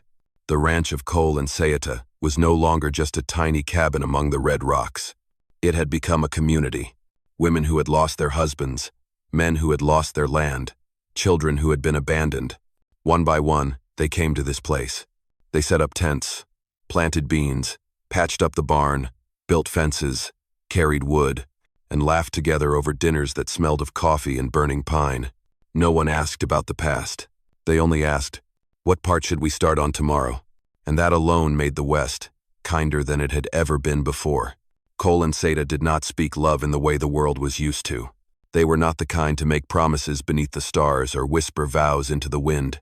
They chose each other by standing on the same side every morning they woke up. Until one day, just as the sun was about to set, the whole community gathered beneath a large cypress tree in the ranch yard. Cole took Sayita's hand for the first time in front of everyone. "Will you stay here with me for the rest of your life?" Sayita looked him straight in the eyes. She simply placed his hand over her heart and said, "I have belonged to this place for a long time now. No priest needed." The community clapped in the evening wind. That was enough. From then on, the ranch had an unspoken rule. This was a place where those once treated like garbage could come back as fertile soil. In the seasons that followed, children ran laughing across the yard, no one caring about the color of their skin, the blood in their veins, or the gods they worshipped. People who had once been cast aside like weeds rebuilt their lives with their own two hands. As for Cole and Sayita, each morning they stood together on the front porch. They said nothing grand. They just looked out at the fields, as if looking at a West that no longer cut down the weak, but became a place where people could rewrite their meaning. It all began one desert night, with a man who chose to stop his horse, and a muscular Comanche woman who was dying but still managed to whisper, "Take me with you, or I will die out here." Turns out, sometimes God does not send down angels. Sometimes, God just sends someone who does not turn away, and that alone is enough to rebuild a whole new world on red soil. Out here, in this land full of hatred, kindness is the rarest thing, but it is also the strongest weapon. Those who choose to help without asking for anything in return, they are the ones who hold on to the last bit of light. Because sometimes, all it takes is one hand reaching out to change the fate of an entire life. And in the end, I always wish you peace and happiness. No matter what comes, always stand on the side of the light, my friends. I love all of you, my beloved audience of Wild West storytelling. Tell me what you felt about this story. Leave a comment down below. Type the number 1 if this story spoke to your heart. And do not forget to subscribe to the channel for more dramatic tales from the Wild West.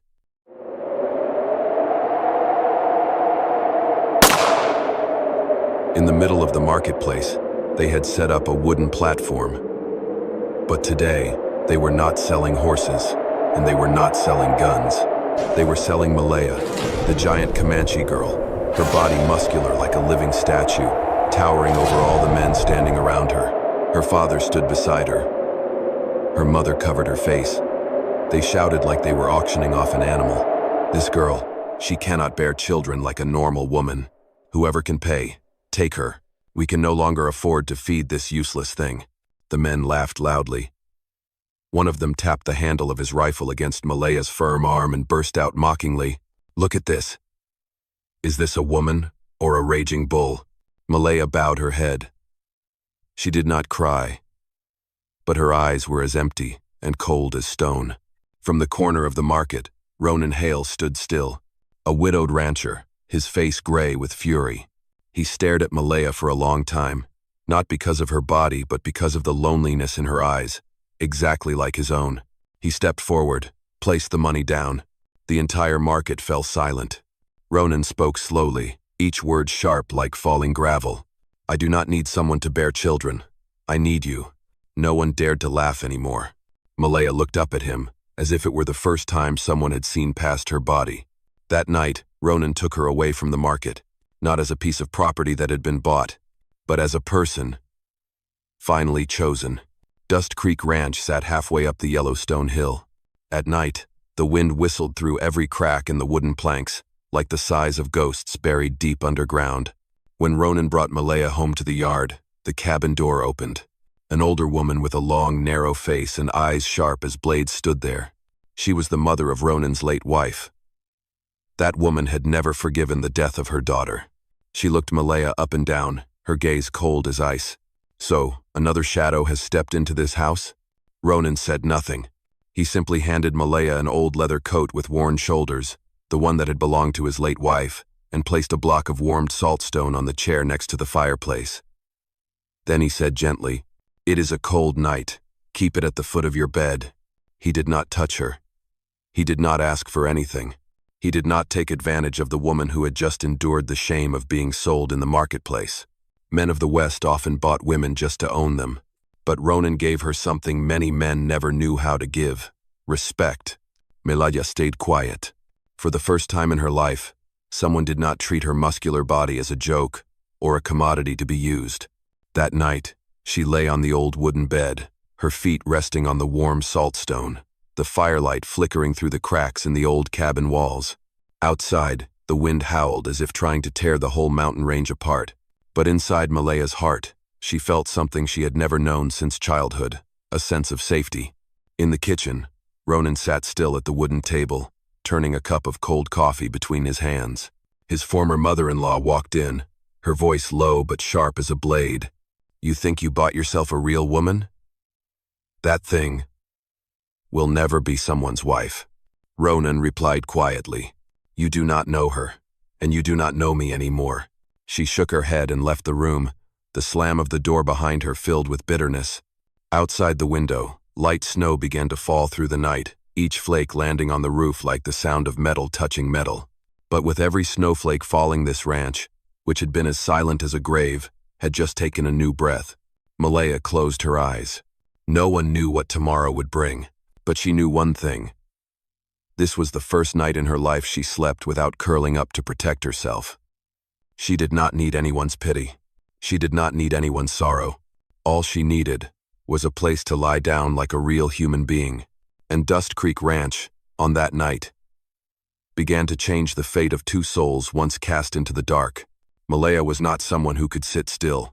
At the break of dawn the next morning, She was already hauling water from the well, chopping firewood, and fixing up the broken fence that had been rotting away for who knows how long. Ronan's former mother-in-law stood on the porch, watching, a mocking smirk on her face. A body like a man's. What else could it be good for? Besides hard labor? Malaya said nothing. She was far too used to those kinds of words. Out here in the West, people were quicker to judge a woman by her womb or her figure than by her heart. But 3 days later, the whole ranch came to see that Malaya was not just brute strength. She had discipline. She had willpower. She had endurance like the desert stone. She cleaned out the old barn in the western corner, the one that still held memories from Ronan's late wife. Every layer of dust, every dried bloodstain from years past, she scrubbed clean. She built racks, laid down fresh straw mats, and made it a space protected from the wind. She did not ask Ronan. She did not wait for permission. By evening, Ronan came out to take a look. He stood at the barn door, watching her wipe the last of the windows. "What are you planning to do with this place?" he asked. Malaya answered in a calm, matter-of-fact voice. She was not trying to sound noble. "This place will be for women who have been cast out of their homes. Like I was. For those who have no shelter. Out here in the West, there are many of us." Ronan looked at her for a long time, with eyes that, for the first time, did not see a woman with pity, but with recognition. That night, without saying a word, Ronan picked up a hammer, a few new wooden planks, and mounted a small pine sign onto the main cabin wall. Hand-carved letters read, "Malaya Hale, co-owner." Malaya stood there, stunned, truly stunned. They were not husband and wife, and she was definitely not a servant. She was now a co-owner of this land. Ronan's former mother-in-law, upon seeing the sign, hurled a cup to the kitchen floor. It shattered into pieces. She could not stand the fact that a giant girl had been placed on equal footing with the Hale name, but Ronan did not care. He stepped out into the yard, eyes fixed on the newly cleaned barn. Malaya followed a few steps behind and stood beside him without a word. They stood close. When the night wind swept down from Granite Ridge, it carried the scent of fresh earth, of grass returning to life in the early cold season, and it told them both that this was not a story of rescuer and rescued. This was the story of two souls, beginning to rebuild their lives from the smallest bricks. News traveled faster than the wind across Dust Creek. From the Bitter Mesa Saloon to the small chapel in the Stone Valley, people had begun to whisper. Ronan Hale brought the giant woman back to the ranch. The drinking men roared with laughter, while the gossiping women murmured behind Malaya's back. "That is what they call a woman?" The Hale folks must have lost their minds. But Malaya was not bothered. She just quietly kept working. She repaired everything from the roof of the cattle shed to the rusted lock on the storage room door. She taught a few poor women in the area who came early in the morning how to handle a gun, swing an axe, and pitch a tent in a windstorm. No arguments. She proved everything with action. One afternoon, a group of men on horseback showed up at the ranch gate. They laughed, whistled, and hollered at Malaya like she was an animal. "Hey, giant girl, what are you doing with that widower?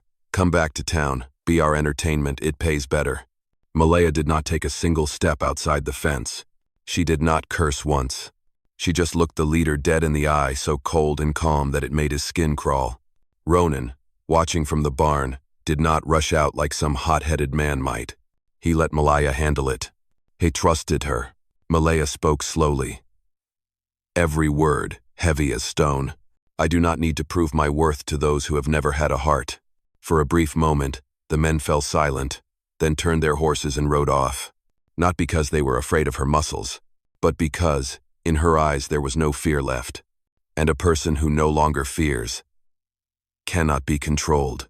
That night, under the soft glow of the oil lamp, Ronan hammered the last nail into the wooden rack she had built, then said quietly, "I see what you are doing. I will not stand in your way. Keep going."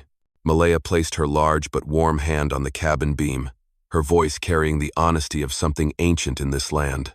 "I did not come here for pity. I came to become what I was always meant to be." Ronan looked at her in the firelight, her arms like they had been carved from the granite of Ridge Mountain, but her eyes, soft, like a soul that had once been torn open. "I am truly grateful that you are here with me. Let us know where you are listening from, And if this story has touched your heart, please subscribe to the channel to support me. I only wish you peace and happiness wherever you are listening to this. On an early morning in mid-May, the sky over Dust Creek was veiled in mist, like it had been brushed with a layer of silver. Dr. Harrison Old, with a slight limp, came to the ranch to check on the war wound in Ronan's shoulder. As he passed by Malaya, he stopped in his tracks and looked at her for a long time, not with the suspicion the townsfolk usually carried, but with the eyes of someone who had seen many kinds of bodies in his lifetime. "I want to ask you something," he said. "Has anyone ever done a regular fertility examination for you?" Malaya froze. Since childhood, she had been judged, labeled her large body deemed incapable of bearing children. That belief had hardened like shackles. Harrison asked her to sit down. He examined her thoroughly, carefully, slowly, precisely. When he removed his gloves, he spoke just one sentence. "You can have children like any other woman. People just assumed the wrong thing." That sentence fell like a stone into a deep well. Malaya did not cry. She stood there, frozen. Those words, they were a release from chains she had worn for years. What had imprisoned her was not her body. It was the sentence others had placed on her. Ronan stood nearby, looking at her for a long time. Then he said something soft, but it reached deep into her bones. "But you do not need to bear children to be worthy of being human." Malaya turned to look at him, and in her eyes was no longer the gaze of someone merely surviving. It was the gaze of someone beginning to choose her own future. That night, they lit a fire in the yard beside the barn. The women who had come to the newly built bunkhouse sat around, some abandoned by their husbands, some driven out by their towns, a few children who had lost their mothers. All of them looked at Malaya no longer as someone different, but as a pillar of stone, one that had stood through centuries of wind and never fallen. Malaya told them what she had learned that afternoon. No one cheered. No one screamed with joy. They just sat closer, as if they, too, had just had an invisible chain around their necks unlocked. A black woman, her voice trembling, said, "We are not mistakes of creation. We were just controlled by people who used pain to keep us down." Malaya nodded. That night, they sat together until the last coal turned to ash. Ronan walked into the barn and hung a second lantern, not to light the path, but to signal that this ranch was big enough for new lives coming in. And from the moment Harrison spoke those words, Malaya was no longer the one who had been rejected. She became the one who defined her own worth. Miracles do not come from a womb. Miracles begin the moment we no longer let others decide who we are meant to be. The news that Malaya could bear children spread like wildfire through dry grass. No one knew who started it, but within just 3 days the past came knocking.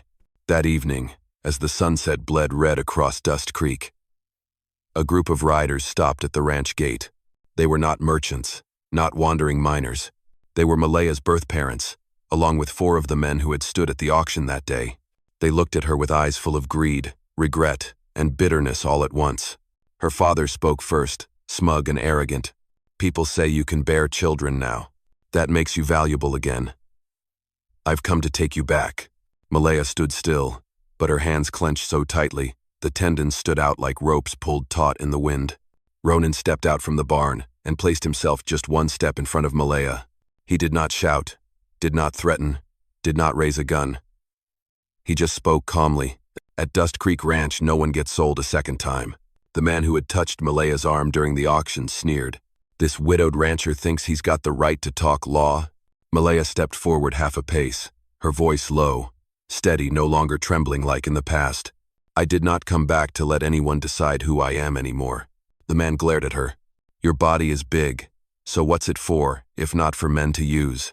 That sentence was the final knife, meant to stab into the years she had spent trapped in shame.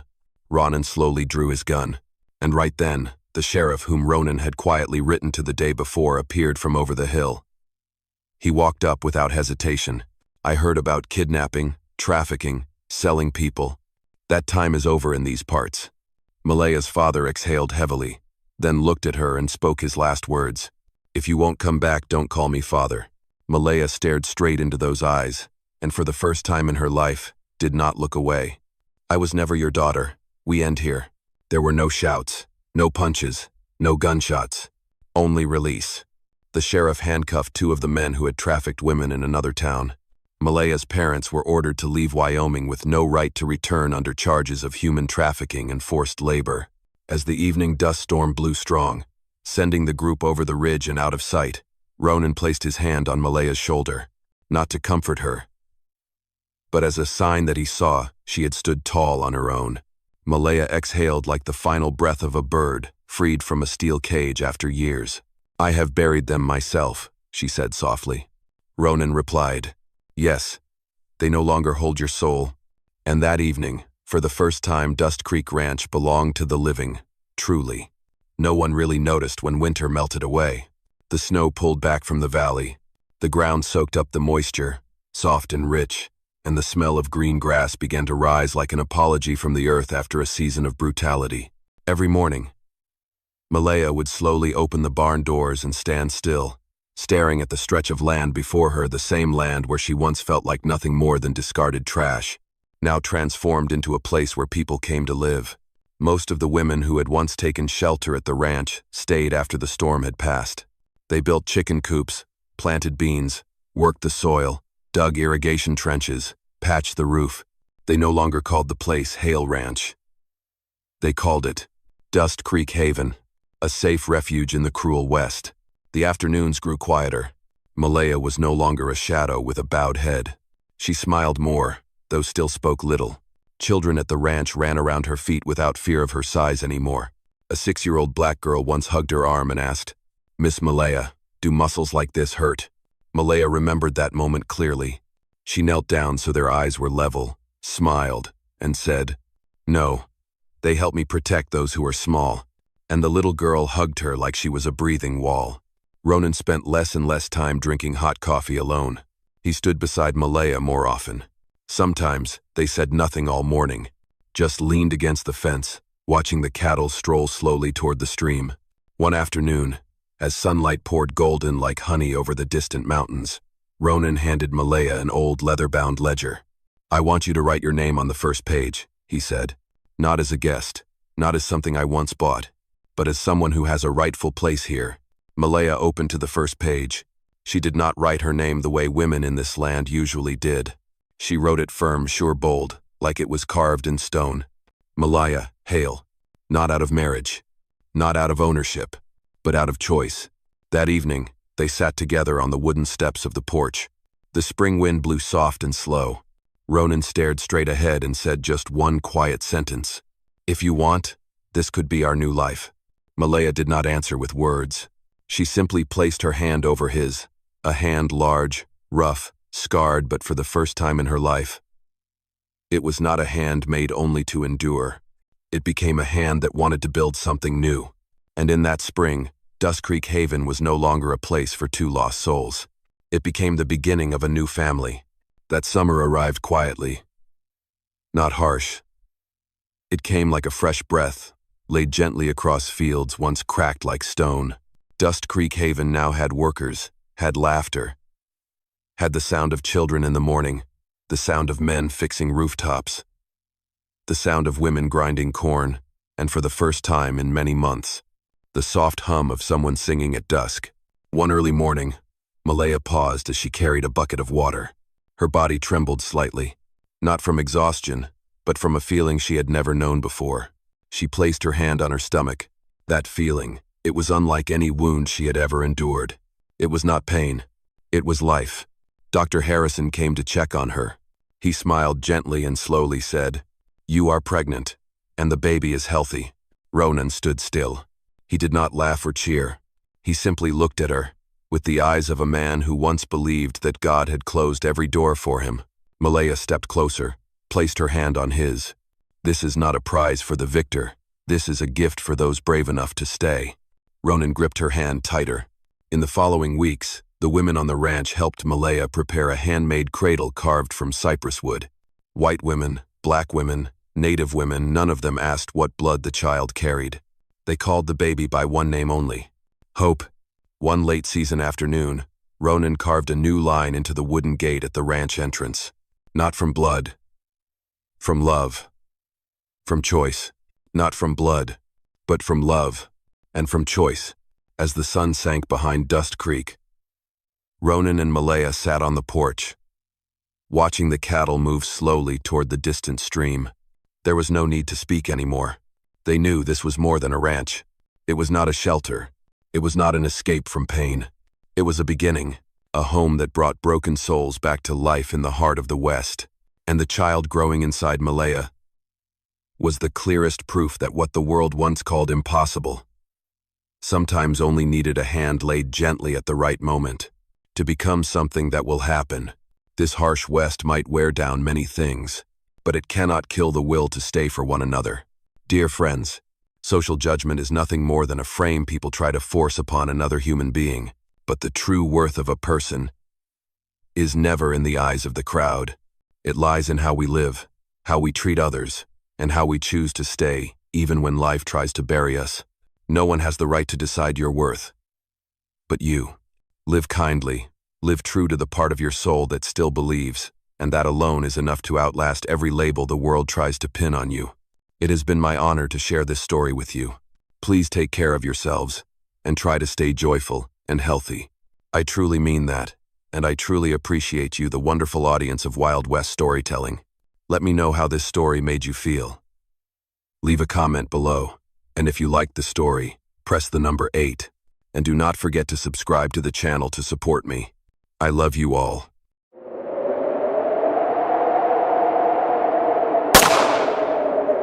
The first wind of the season swept across the abandoned land, carrying the scent of rusted iron and cold ash. Elias Carter rode back to his father's old ranch, the place he once called the land of freedom. But today, freedom was nothing more than dust, and the corpses of dead birds hanging from the fence. The stable door creaked. He led his horse inside, then froze in horror. In the dim light, 5 figures swayed gently in the wind. Apache women barefoot, black hair loose, eyes still open. No screams, no crows in the sky. Only the wind, whistling through the ropes. Elias stood in silence. He removed his hat, lowered his head, as if standing before the sins of the entire world. Then he heard it. A faint breath. One woman was still alive. A deep rope mark wrapped around her neck, and her strong body trembled. Elias dropped to his knees and pulled out his knife to cut the rope. Her body collapsed into his arms, warm, heavy, and breathing. "Do not," she whispered, eyes wide open. "Do not hang me again." "No one will ever touch you again," Elias replied softly. He carried her out of the stable, stepping over snow stained with blood. Behind him, 5 ropes still swung, as if watching. When Elias pushed open the door to the house, the fireplace had yet to catch fire. He laid her down on his father's old bed. In the empty room, he could hear her breathing blend into the sound of the wind. Fragile, but alive. "You stay here. And as long as I am breathing, no one will ever hang you again." Outside, the snow had stopped falling. A life had been pulled back from the dead land. And that was the beginning of Red Bluff Ranch, where fate had just risen from the silence. Dawn spilled over the Montana hills, painting the old log cabin in gold. On the bed, the Apache woman lay motionless. Her neck was bruised purple, her breath faint, cold sweat rolling down her sun-darkened skin. Elias sat beside her, his calloused hands trembling as he gently pressed a warm cloth to her forehead. He did not know her name. He only knew that her life was slipping away, and he was trying to hold on to it. Outside, the horses stamped their hooves, and the wind howled through the broken fence. Inside, there was only breathing heavy and uneven. She jolted awake, eyes wide, filled with panic. Elias backed away, raising both hands. "You are safe. No one will hurt you." Did I die?" she asked, her voice hoarse, shaking like a plank under a saw. "Not yet. But you came dangerously close." She looked around the cold stove, peeling walls, and a stranger sitting in a shaft of light. Elias stood and walked out to pour some water. She watched him like a predator, her hand slowly sliding beneath the blanket in search of a weapon. Without turning, he said, "If you are planning to stab me, I suggest you wait until you are healed. The knife is under that table." She froze. For the first time in months, her eyes were not only filled with fear, but something else, suspicion, mixed with curiosity. Elias placed the cup of water in front of her and spoke softly. "My name is Elias Carter, owner of this forgotten mess. I do not need an owner. Good. I do not need a slave around here either. A long silence followed. Then she picked up the cup and drank slowly. As the warmth touched her lips, tears fell. Elias stood and walked to the door, saying, "If you want to leave, the horse out there is still saddled. But if you stay, we need to bury them before the snow hides their faces." The door closed. She sat quietly, watching through the crack as the man carried each Apache body out of the stable, laid them on the ground, covered them with blankets, and bowed his head in prayer, though he did not know a single holy word. That night, she still did not sleep, but for the first time, the wind did not make her want to run. She touched her neck, where the rope had left its mark. Outside, the sound of a hammer striking wood echoed steady, slow, certain. Each blow was like a prayer, asking peace for the dead. She whispered to herself, her voice breaking, "I am still alive, thank heavens." And in the warmth of a house where blood had just been washed away with snow water, a man bearing the guilt of an entire land was learning how to save his own soul.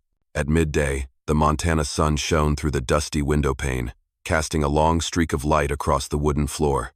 Abigail sat by the window, wrapped in an old blanket, her deep black eyes gazing out at the field, where Elias was driving wooden stakes into the ground to build a new fence. He worked in silence, each hammer strike driving away a heavy memory.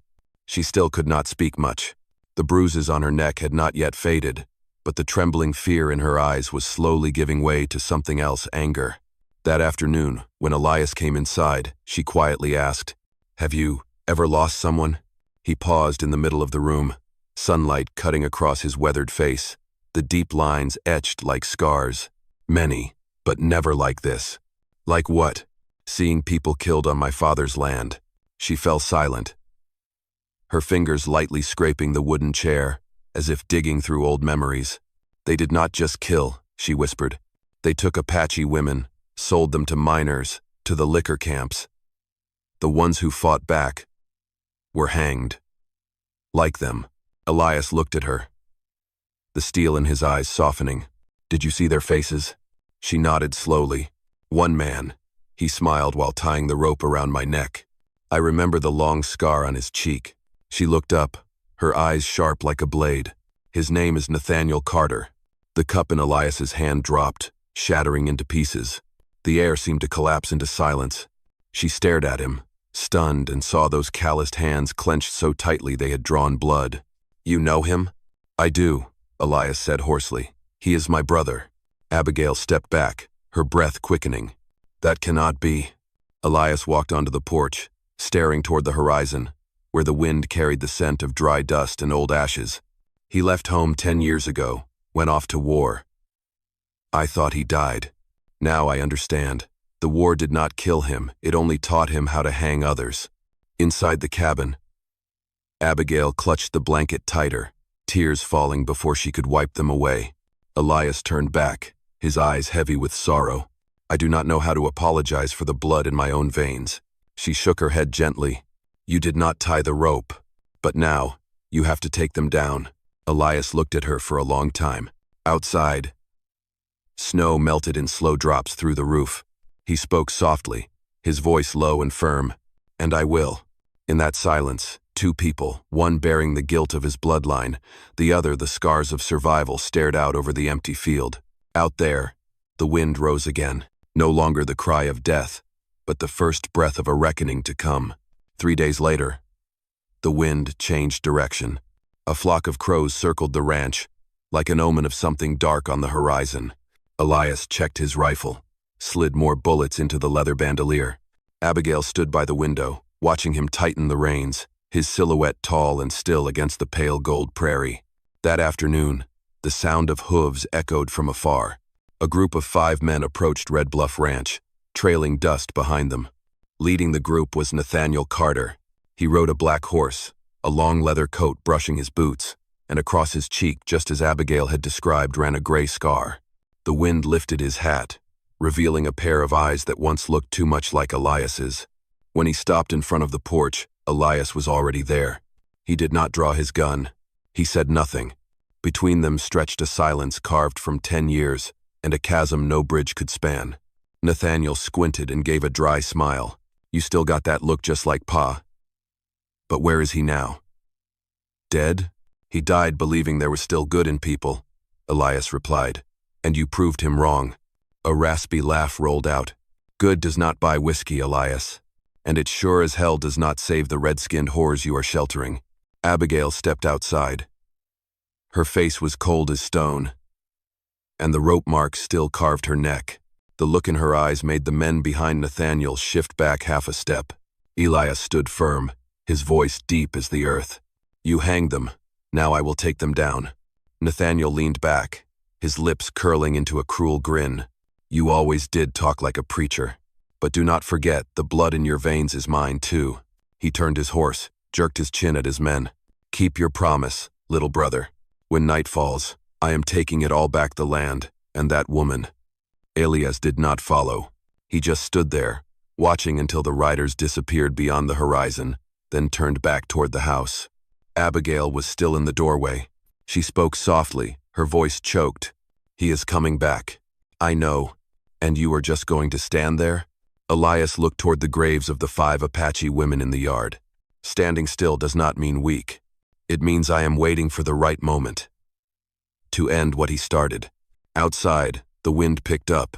The wooden door banged against its frame, groaning like a warning. Abigail looked at him, then reached for the pistol on the table, wiped the barrel clean, and said nothing more. In that dusky sunset, 2 souls, one bearing scars, one carrying blood-stained guilt, prepared for the storm that would come with nightfall. Tonight, everything would be answered. Thank you for being here with me. If this story brought you back to the red dust afternoons, the echo of hoofbeats deep in your chest, go ahead and subscribe to my channel. So every day, we can sit together again, and I will tell you another story from the Old West. Evening fell, and gray clouds covered the Montana sky. Elias bolted the door and stoked the fire again. Abigail sat at the table, her face shadowed and somber in the flickering firelight. They both knew Nathaniel's gang would return not to threaten, but to finish what they had started.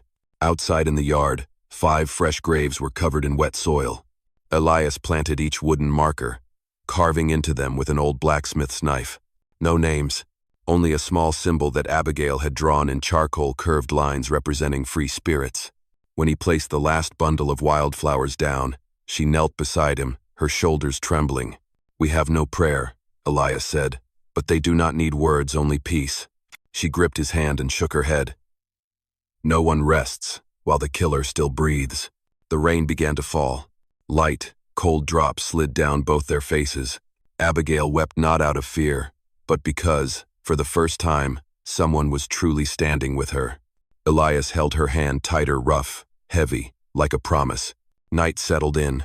Inside the cabin, the fire burned low. Elias sat by the door, his rifle resting across his lap, eyes fixed on the darkness outside. Abigail drifted in and out of sleep, cold sweat clinging to her temples. Every gust of wind through the cracks sounded like a creaking rope. Near midnight, she rose and stepped out onto the porch. The snow had stopped. A thick fog now blanketed the ground in white. Elias was still sitting there, his eyes sunken deep in the lamplight. She asked quietly, "Are you not afraid?" "I am," he said, "but fear does not make you live longer." They stood in silence, staring into the distance where the tree line loomed like a wall of darkness. A dog howled once, then nothing. Elias tightened his grip, cocked the rifle. Abigail held her small knife close, the steel catching a flash of light. A faint hoofbeat echoed, then disappeared. Only the wind remained. They looked at each other, knowing the storm had not yet arrived. It was only waiting for dawn to steal the light. Elias stepped back inside, closing the door behind him. "If I do not make it," he said softly, "you must leave this place." Abigail looked at him, eyes full of tears. "If you die, who will take them down?" He did not answer. He only touched the mark on her neck, his gaze as heavy and gray as ashes. Outside, the wind screamed through the fence.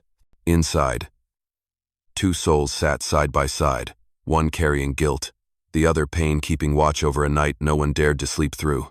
A night longer than any other in Montana. And in their hearts, a small flame still burned. Not for hope, but for a promise.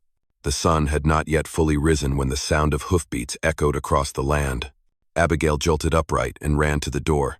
Elias stood in the yard, his coat soaked in mist, a Winchester rifle in his hands. Nathaniel's gang had arrived. 6 men, their guns glinting in the early light. No one spoke, only the creak of saddles and the scent of gunpowder hanging in the wind. Nathaniel rode forward, eyes cold, voice gravelly. "Little brother, I have come to take back what belongs to the Carter bloodline." Elias replied slowly. "The Carter name once had honor. You killed it." A nod, then gunfire. Smoke burst white across the yard. Horses screamed, earth exploded in clumps. Elias dropped the first 2 men, but the 3rd bullet grazed his shoulder, staining his coat red. Abigail pulled him down behind the wooden wall, her hands trembling as she reloaded. "Go," Elias barked. "Get out of here." "No," she shouted, eyes burning. "I am not running anymore." Bullets tore through the windows, shredding the old curtains. Elias gasped, gritting his teeth through the pain, rising just enough to fire back. 1 more man dropped. Only Nathaniel remained standing in the mist, gun in hand, eyes burning with fury. He walked forward, slow and steady, until only a few steps separated them. Abigail stood between them, knife raised. Nathaniel pointed his gun at her forehead, voice low and harsh. "Step aside." "This is between me and my brother," she answered, unmoving. "No, this is between man and monster." A gust of wind roared past. The fire behind Elias flared high. He forced himself to stand, blood soaking his arm. His voice was rough, steady. "If there is any blood left in your heart, Nathaniel." The moment stretched like a lifetime. The gun still aimed, but Nathaniel's hand trembled. His eyes flickered as if something old had stirred. Then he lowered the gun, looked at Elias, and said quietly, "You always made me weaker, Elias. Always." He turned, mounted his horse. The surviving men followed in silence, not a word spoken. When they disappeared beyond the ridge, only the wind remained, brushing against the old ropes. This time, with no one hanging from them. Elias collapsed, and Abigail caught him, her hands stained red.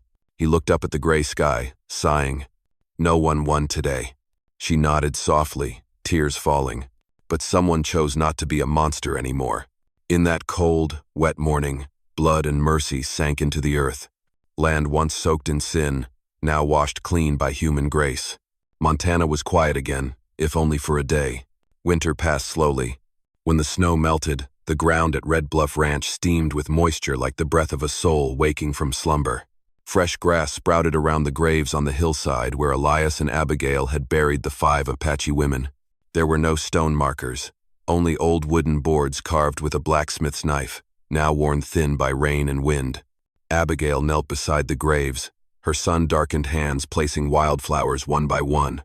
Elias stood nearby in silence, his wide-brimmed hat hiding half his scarred face and the deep look in his eyes. His shoulder still had not fully healed. But every morning he went to the stables, chopped wood, fixed fences, as if performing penance for the blood in his own veins. People from nearby towns slowly began to hear of Red Bluff Ranch. At first they stayed away, calling it haunted ground. But one day, a widowed white woman knocked on the door, asking for shelter. Then came 2 young girls, driven from town for being of mixed blood. Abigail took them in without question, handing them blankets and a pot of soup. Elias sat on the porch, watching the smoke rise from the chimney. The man who once ruled a land of sin had become its quiet keeper, watching over the forgotten. One evening, as the spring wind carried the scent of fresh earth, Abigail said, "Do you know what they call this place now?" "What?" he asked. "Haven Creek, the stream of salvation." Elias smiled softly, his first smile since that bloody winter. She looked at him, her voice gentle. "I used to think no one in this world knew how to care." He answered, voice low like crackling wood. "Caring does not save everyone, but it keeps us from turning into monsters." At night, moonlight bathed the graves in silver. Abigail stepped out and laid a bouquet on each one. She no longer cried. She only whispered in ancient Apache a thank you to the 5 who had cleared a path for those yet to come. Inside, Elias scribbled a few rough words onto a wooden board. No one will forget them. He nailed it to the ranch gate, and when the wind passed through, the sign creaked softly, like the land itself letting out a sigh. Morning came. The women gathered around the hearth, laughter rising a sound unlike the silence of those early days. Elias looked around and said quietly, "I will water this land with kindness." Abigail replied, her hand resting gently on his, "And it is coming back to life." Years passed, and Red Bluff Ranch changed so much that no one would ever believe it had once been a place for hanging. The old wooden posts were now covered in vines, and the fields stretched green all the way to the creek where Abigail often washed clothes. Children laughed and played in the yard, their joy rising with the wind, and among them were Apache mixed-blood kids, whose voices no one dared to silence anymore. Elias Carter was now an old man. His hair had turned white with the winters, his steps slower, but his gaze still steady as stone. Each morning, he was the first to the porch, leaning on his cane, watching the sun rise slowly over the distant mountains. On the bench lay his old leather coat, patched and sewn by Abigail countless times now faded. But still carrying the scent of smoke and Sunday, Abigail was still by his side. Her hair now carried strands of silver, her skin tanned deeper by time. But her eyes remained as deep as they had been the night they first met. They never married, never wore rings, never made promises. Just two people who chose to stay, keeping the fire alive in a house that once held only sin. One late spring afternoon, Elias carved a new message into the wooden sign by the ranch gate. His hand trembled, the knife cutting each word slowly. "But the soul is free. But they gave birth to hundreds of souls who will never bow again." Abigail stood behind him in silence. When the words were done, she placed her hand on his shoulder and said softly, "They have forgiven, and you should too." Elias looked down at his calloused hands, eyes catching the last golden light of sunset. "I used to think forgiveness was weakness," he said. "Now I know it is the only way to keep living." Evening settled.